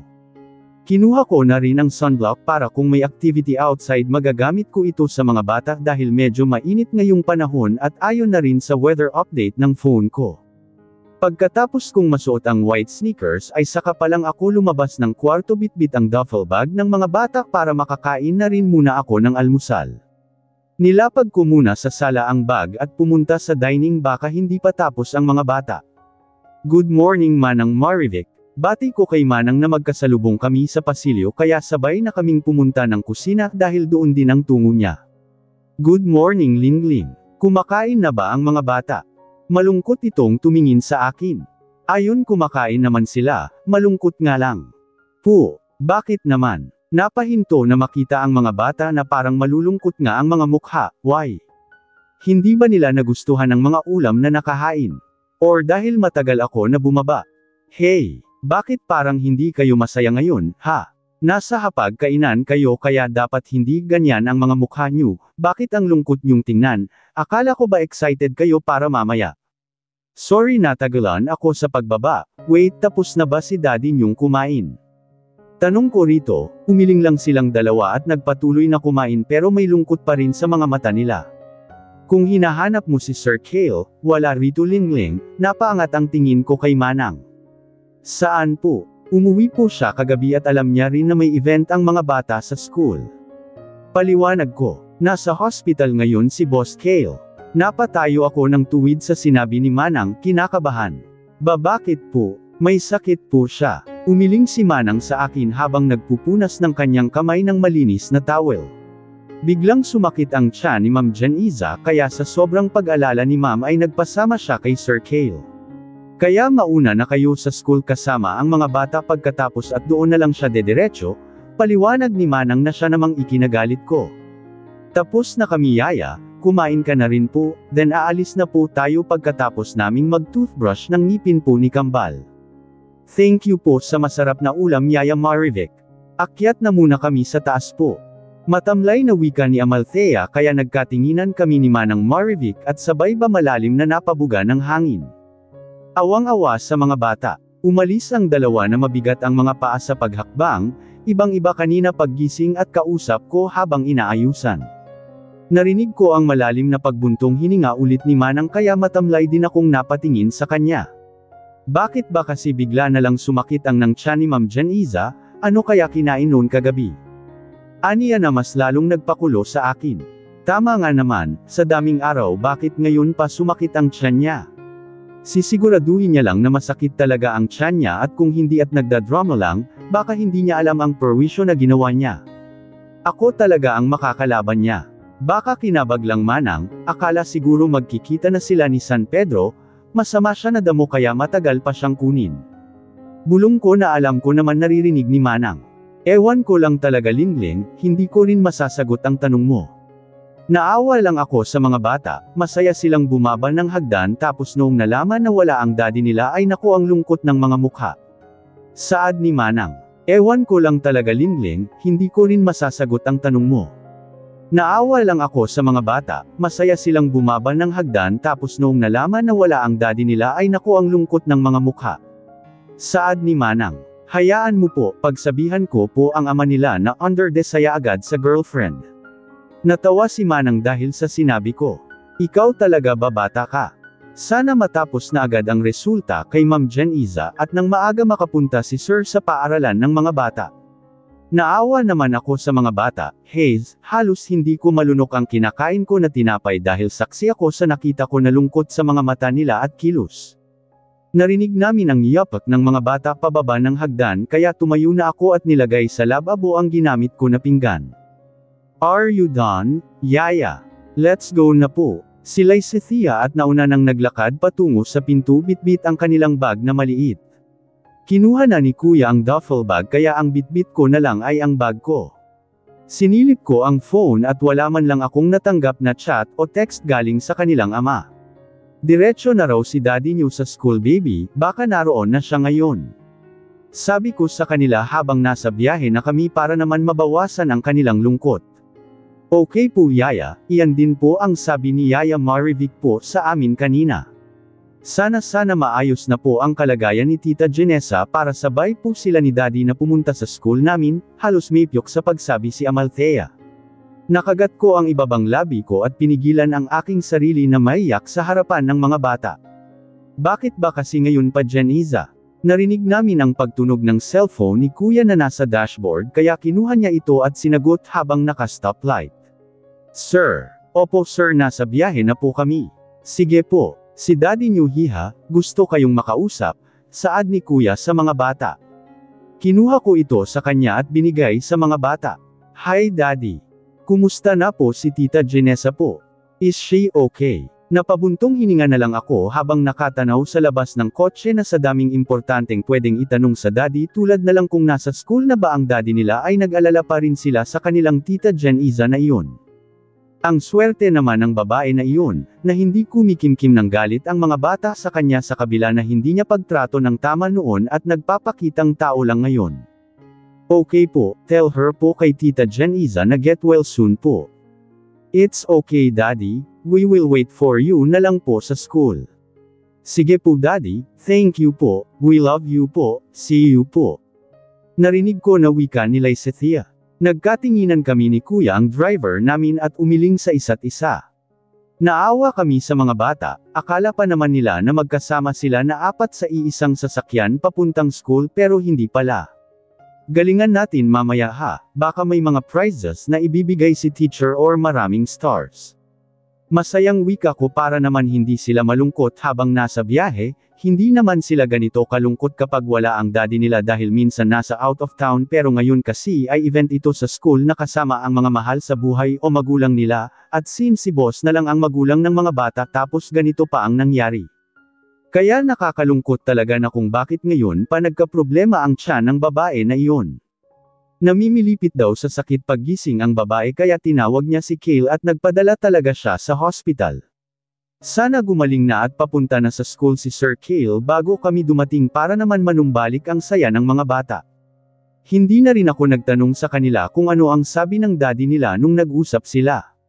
Sana lang talaga napapunta na sila sa paaralan para hindi ma-miss ni Mr. Callisto ang mga aktibidad sa school mamaya lalo sa mga anak niya. Ngunit, nanlumo ako na makita na wala namang imahe ng kanilang ama na naghihintay sa parking lot man lang o tapat ng gate sa mga bata. Anong sabi ng daddy nyo, baby? Nagtanong na ako. Hihintayin lang po muna ang result kay Tita Janiza po at susunod agad si daddy dito Yaya kung okay na po si tita. Ani ni Amalthea, pero anong oras na? Pwede naman niyang iwan muna sa nurse, di ba? Hindi naman siguro masama ang hiniling ko. Malaki na ang babae na iyon, alam ko naman na may sakit siya pero huwag naman sana ganito. Hayes, matawagan nga ang daddy nila na under na agad sa saya ni Janiza kahit girlfriend-boyfriend pa lamang ang dalawa. Pinono ko na ang mga bata na pumasok sa loob para makipagsalamuha muna sa mga ibang mga bata at susunod lang ako sa kanila. Pagsabihan ko lang ang daddy nila sa tawag. Pasalamat siya na wala siya sa harapan ko dahil kahit amo ko siya ay hindi ako magkamali na batukan siya dahil sa ginawa niya sa mga anak niya. Halos murahin ko na ang amo ko na hindi agad sinagot ang tawag. Ilang ring pa at kung wala pa rin akong marinig na sagot ay ipapakidnap ko talaga si Kale Arcas Callisto kung saan man siya ngayon. Damn him, ang ganda ng ore ko ngayon, pero sa inis ko sa boss ko na iyon ay pakiramdam ko, ang pangit-pangit ko na. Ibaba ko na sana ang tawag na may sumagot sa kabilang linya. Hello, sa wakas, buti naman at naisipan mo pang sumagot kang gulay ka. Anong hello ka dyan ha? Saan ka na at bakit hanggang ngayon ay wala ka pa rin sa paaralan? Hoy! Naghihintay ang mga anak mo, mas inuna mo yan, hindi mo nga alam kung mahal ka ba talaga ng babae na yan o pinaglaruan ka lang, alam ko naman na may sakit ang girlfriend mo, nasa hospital na iyan ngayon, bakit hindi mo muna yan ipabantay muna sa mga nurse at doktor na nariyan? Kung kulang pa ang 1 o 10 nurse, magsabi ka lang at padadalhan pa kita ng 100 na doktor at nurse na galing sa ibang bansa. Kanina pa naghihintay ang mga anak mo rito tapos ikaw, mas inuna mo pa yung babae na iyan na walang ginawa kundi ang mag-inarte. Ano? Sumagot ka. Halos pasig ako na sabi sa kanya sa kabilang linya at wala na akong pakialam kung naririnig man ako rito sa parking lot na nagwawala. Gigil na ako sa boss ko na ito na mas priority niya ang bruha na iyan kaysa sa mga anak niya. Ano na? Sagot. Haze, ang aga-aga, ang ingay ng bunganga mo Chalden. Nakahanda na ang kamao ko para suntukin ang lalaki na ito kahit nasa kabilang tawag pa siya. Hoy! Kale Arcas Gulay Calisto. Hindi ako nagbibiro ha, kanina pa kami naghihintay ng mga bata sa paaralan tapos ikaw nagawa mo pang sabihan ako ng ganyan. Gago ka ba? Narinig kong tumawa ito ng malakas. Ginagago talaga ako, nabaliw na ba ang boss ko na ito? Malala ba ang sakit ni Jen Iza at nagkaganyan na ang amo ko? Ano na, pupunta ka o hindi? Ipasarado ko itong buong gate para hindi ka na makapasok kung wala ka pa rito sa school ng 1 oras. Saang school ba iyan at pupuntahan ko at nang manahimik ka na babe? What? Pinagluloko mo ba ako Calisto? As far as I know, hindi naman Calisto ang last name ko, ayaw ng mga magulang ko ang ganyang apelyido. What? Check your phone at nang makita mo kung sino ang kausap mo ngayon. Check your ears na rin at bakit hindi mo naisip na magkaiba kami ng boses, agad ko namang sinilip ang phone ko dahil sa sinabi niya at nanlaki ang mga mata ko na makita kung sino ang kausap ko at tinawanan pa ako. Carpo, yeah it's me. Ano bang nangyari sa iyo at kanina ka pa tumitilaok dyan, ang aga-aga Chal? Napangiwi ako sa sinabi niya. At mas lalong nenes. Sa gusto kong magingay, sige ibaba ko na. Ang dami kong sinasabi pero ibang tao pala ang kausap ko, nagsasayang lang pala ako ng laway. 1/3? Sino ba ang may kasalanan? Tingin-tingin din ng maigi sa mga tinatawagan mo at baka hackers na, baliw. Mabuti at hindi sa iyo. I gritted my teeth. Ang sarap batukan ng lalaki na ito. Huwag kang mag-alala, pareho lang tayo.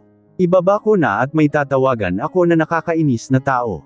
Bakit ka ba na sa amo mo? Anong meron sa mga bata sa school? Malapit ako sa school nila, pwede akong pumunta para naman kumalma ka at baka anong gagawin mo sa boss mo kung dumating. Halakhak niya sa kabilang linya. Mas lalong tumulim ang tingin ko sa kawalan dahil may nang-iinis na naman sa akin na ngayong problema daw ako. Sinabi ko sa kanya ang lahat para tumahimik na siya at nang sinubukan ko na dahil muli ang number ng amo ko ay out of coverage pa nga. Kaya tama nga ang choice ni Carpo na puntahan ako at baka magwawala na talaga ako rito sa labas ng school campus ng mga bata. Hindi naman nagtagal at dumating din ang hinihintay ko, talagang tama siya na narito lang siya sa area. Bumaba ito ng kotse at ang lapad ng ngiti na humarap sa akin at kumaway. Hindi ko siya pinatulan dahil bad mood ako ngayon, baka kapag okay ako ay tumakbo pa ako patungo sa kanya.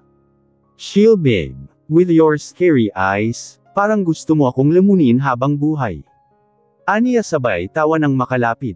Huwag mo akong tinatawanan dyan at kanina pa itong nagpaparamdam ang angry mood ko. Kita mo, ginulo pa ang buhok ko kaya nasapak ko ang kamay niya. Ang sabi ko, chill and relax, kung wala pa rin siya, well, andito naman ako, aagawan natin ang spotlight niya, siya ang kawalan hindi tayo, lalo na, hindi ang mga bata. Let's give them happy moments na maging memorable sa kanila. I might know them so much pero sa mga kind kwento mo ay hindi naman sila mahirap pakisamahan. So stop frowning, sayang ang ganda mo pa naman ngayon. Ngayon lang ha. Hinampas ko siya at imbes ang braso ang matamaan ay ang tiyan niya dumiretso ang palad ko. At dahil wala pa ring reply o tawag sa akin si Mr. Calisto kaya umuo na lang ako sa suggestions ni Carpo. May reason naman ako, at lahat na ito ay ginagawa ko para sa mga bata. Isa pa, kilala na ng mga bata si Carpo dahil ilang beses na rin niya akong sinusundo sa bahay kung may pupuntahan kami na okasyon kaya pinakilala ko sila at mabuti na lang para naman kung magkita sila mamaya ay hindi sila mailang. At nagtanong pa nga ang mga bata kung boyfriend ko ba si Carpo at mabilis pa sa kidlat ang sagot ko na hindi ko siya boyfriend kaya iyon na lang ang saya ng mga bata. Kahit ang mga bata ay ayaw na maging kami ni Carpo. Baka nga, pagpasok namin sa loob ng school ay agad naman naming pinuntahan ang mga bata, pero bago kami makapasok sa room nila ay narinig ko na may tumawag sa cellphone ko kaya tumabi na muna kami ni Carpo sa hindi nadadaanan ng tao. Si Mr. Callisto. Ngayon ka pa tumawag, kupal ka na gulay Kal, nilagay ko sa tenga ang cellphone habang nasa harap ko lang si Carpo. May ngiti sa kanyang mga labi habang nakatingin sa akin. Hi, I'm sorry, I'm on my way. Huwag ka nang pumunta boss at alagaan mo na lang yang soon-to-be wife mo, kawawa naman. Huwag kang mag-alala, kami na muna ng boyfriend ko ang maging magulang ng mga anak mo. Bye, gulay. Hi Tito Pogi, magiliw na wika ni Amalthea na makita si Carpo.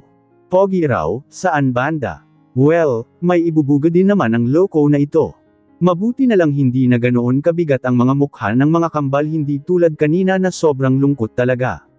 Hi kids, I thought you guys don't know my name ha?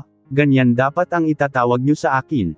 Ako lang naman ang pinakapogi sa buong kamay nilaan, at dahil ganyan ang tawag nyo sa akin, may gift kayo sa akin pero sa birthday nyo at Pasko ko pa ibibigay. How's that? Napangiwi na lang ako sa mga pinagsasabi ni Carpo. At ito namang mga bata naniwala sa kanya. Yehey, thank you po. Huwag mong pinapaasa ang mga bata, baliw na tao ito. Paano kung maniwala sila? Natawa ito. What? Hindi ako tulad ng amo mo na mahilig mag-Indian, believe me. I keep my promise bro. Kaya chill ka lang. Sige ka, gusto mo magkaka-wrinkles ka dahil problemado ka masyado.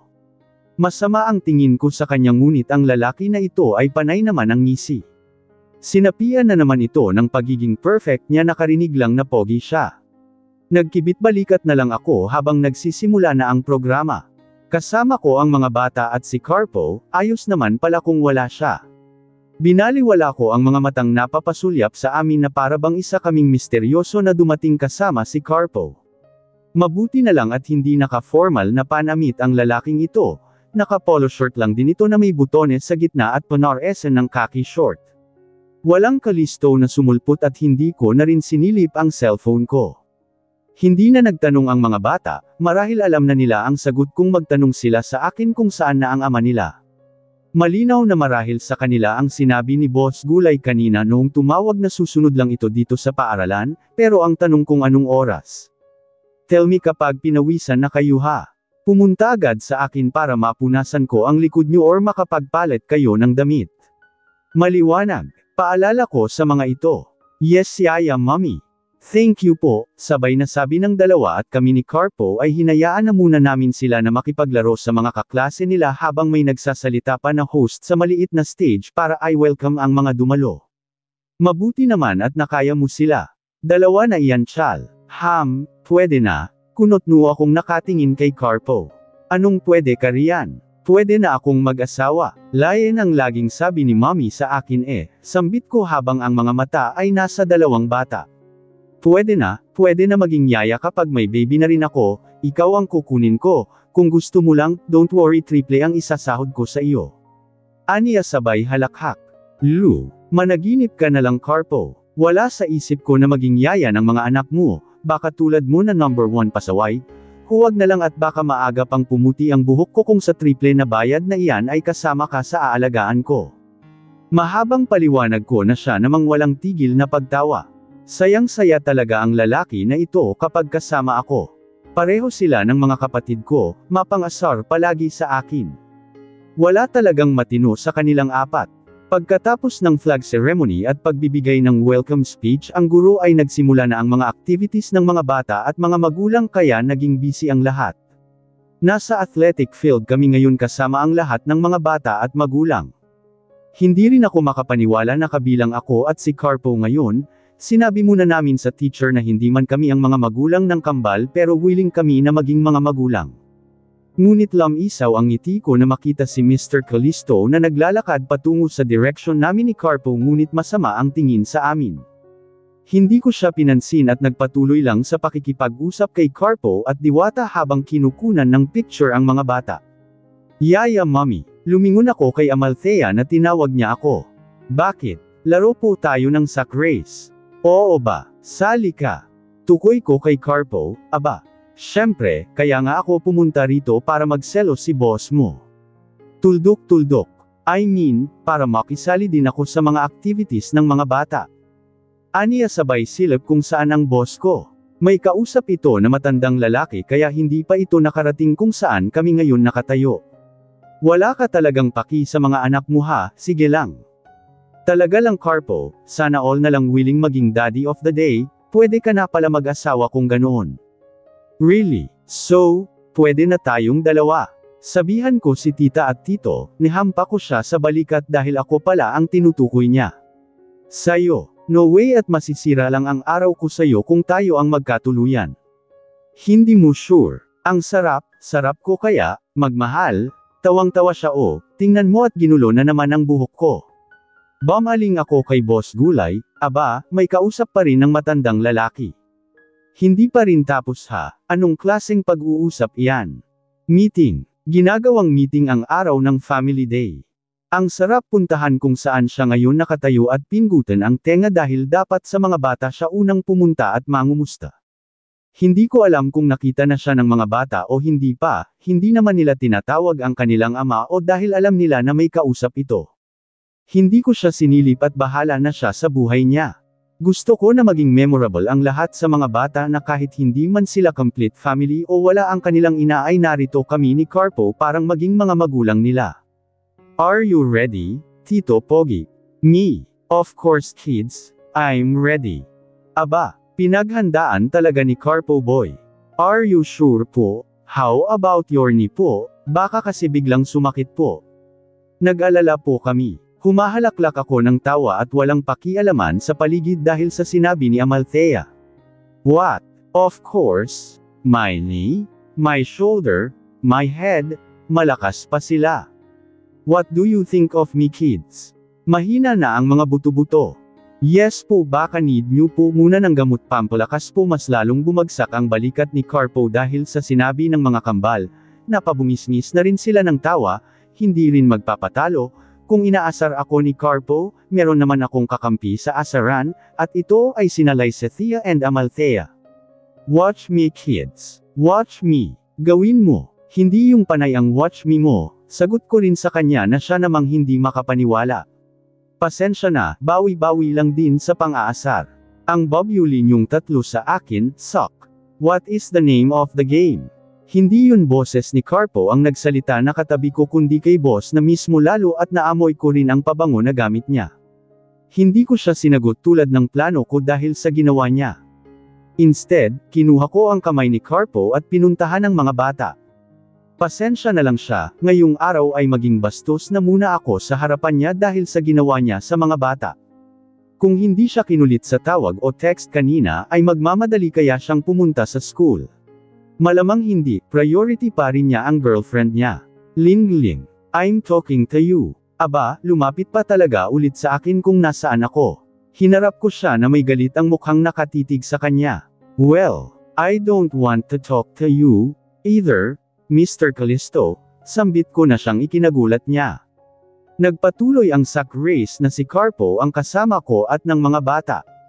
At nang mabalingan ko si Mr. Callisto ay galit itong nakatingin sa amin. Sa mabagal ka, maraming paraan para madala sa hospital at iwan ang girlfriend mo dahil may kailangan kang asikasuhin at ito ang mga anak mo pero wala ka paggising nila. Hindi ka pa tumawag sa akin para masabi ko sa mga bata, sa iba ka pa nagsabi kaya isa iyan na dahilan kung bakit ako galit. Dahil sa mga nalalaman tungkol kay Janiza, naging praning ako at iyon ang bagay na hindi ko pinapahalata sa kanila at kanina tinawagan ko ang investigator ko para imbestigahan kung totoo ba na masakit ang tiyan ng babae na iyon, at kung malaman ko na nagsisinungaling lang ito para lang masira ang araw ng mga bata ay hindi ko na rin alam ang gagawin ko sa bruha na iyon dahil sobra-sobra na siya. Go, Tito Pogi. Go Yaya Mommy. Huwag po kayong magpatalo. Go! Tito Pogal, sigaw ni Lysethea habang natatawa kay Carpo na nahihirapan lumukso habang nasa loob ang isa naming binti sa sako, kailangan kasi na umikot ka ng isang beses at bumalik habang tumatalo na hindi naghihiwalay para hindi ma-disqualified. Hanggang sa natapos kami at parehong lupaypay na nakaupo sa makapal na damo. Dati, madali lang, ngayon nakakahingal pala, reklamo pa nito habang hinihingal na rin. Pero masaya pala, para akong bumalik sa pagkabata. Dagdag niya pa, kaya pa po, Tito Pogi.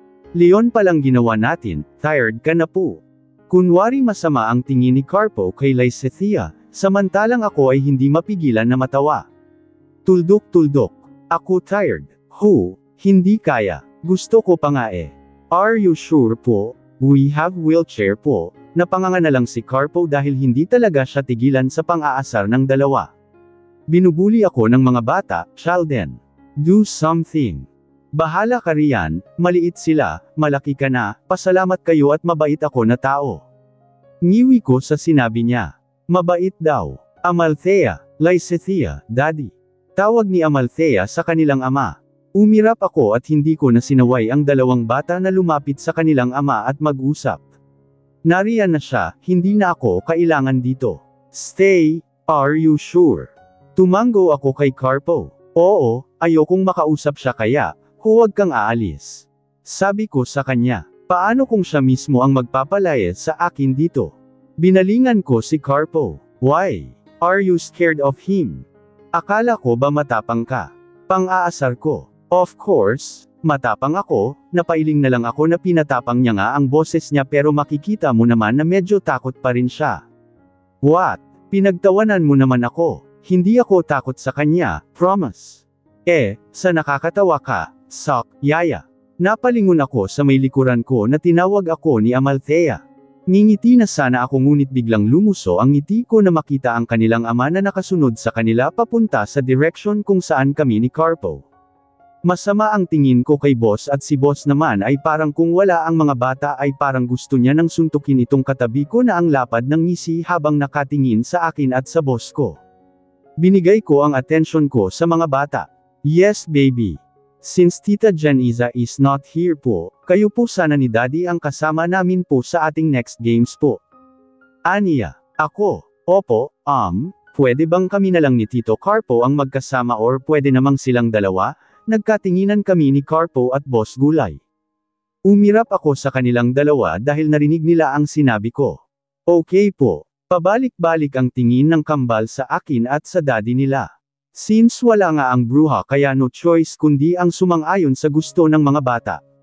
Sige, hindi pa nga ako sumagot na sa sali talaga ay masaya na ang mga bata na para bang isang malaking regalo ang pagsagot ko. Remember Lingling what you promised.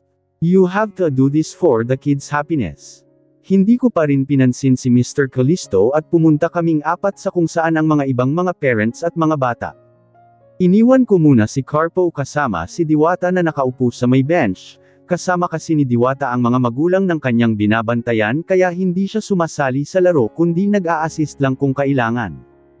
Ang next na laro natin ay Trip to Jerusalem.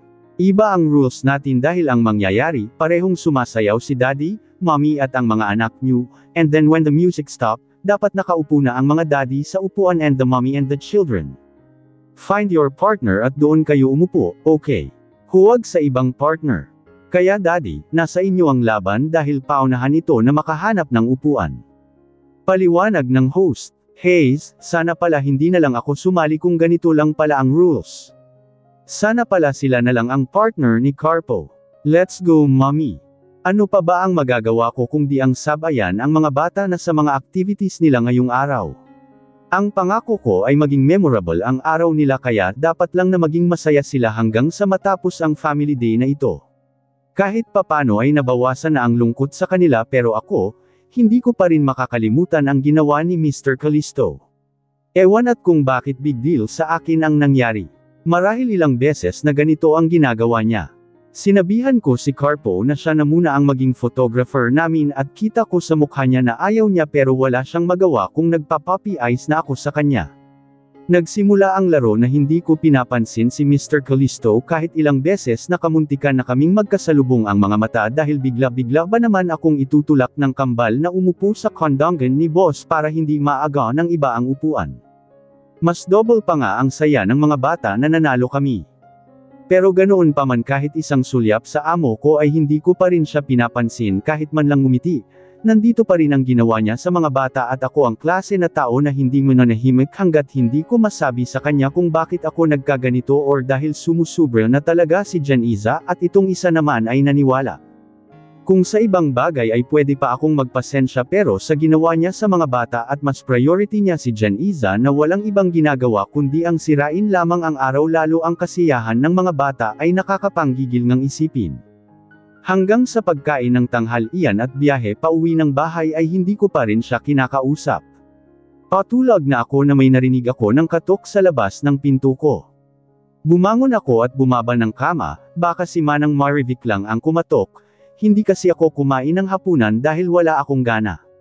Ngunit pagbukas ko ay hindi si Manang o mga bata ang nasa harap ng pinto kundi ang amo ko na lalaki si Kale Callisto.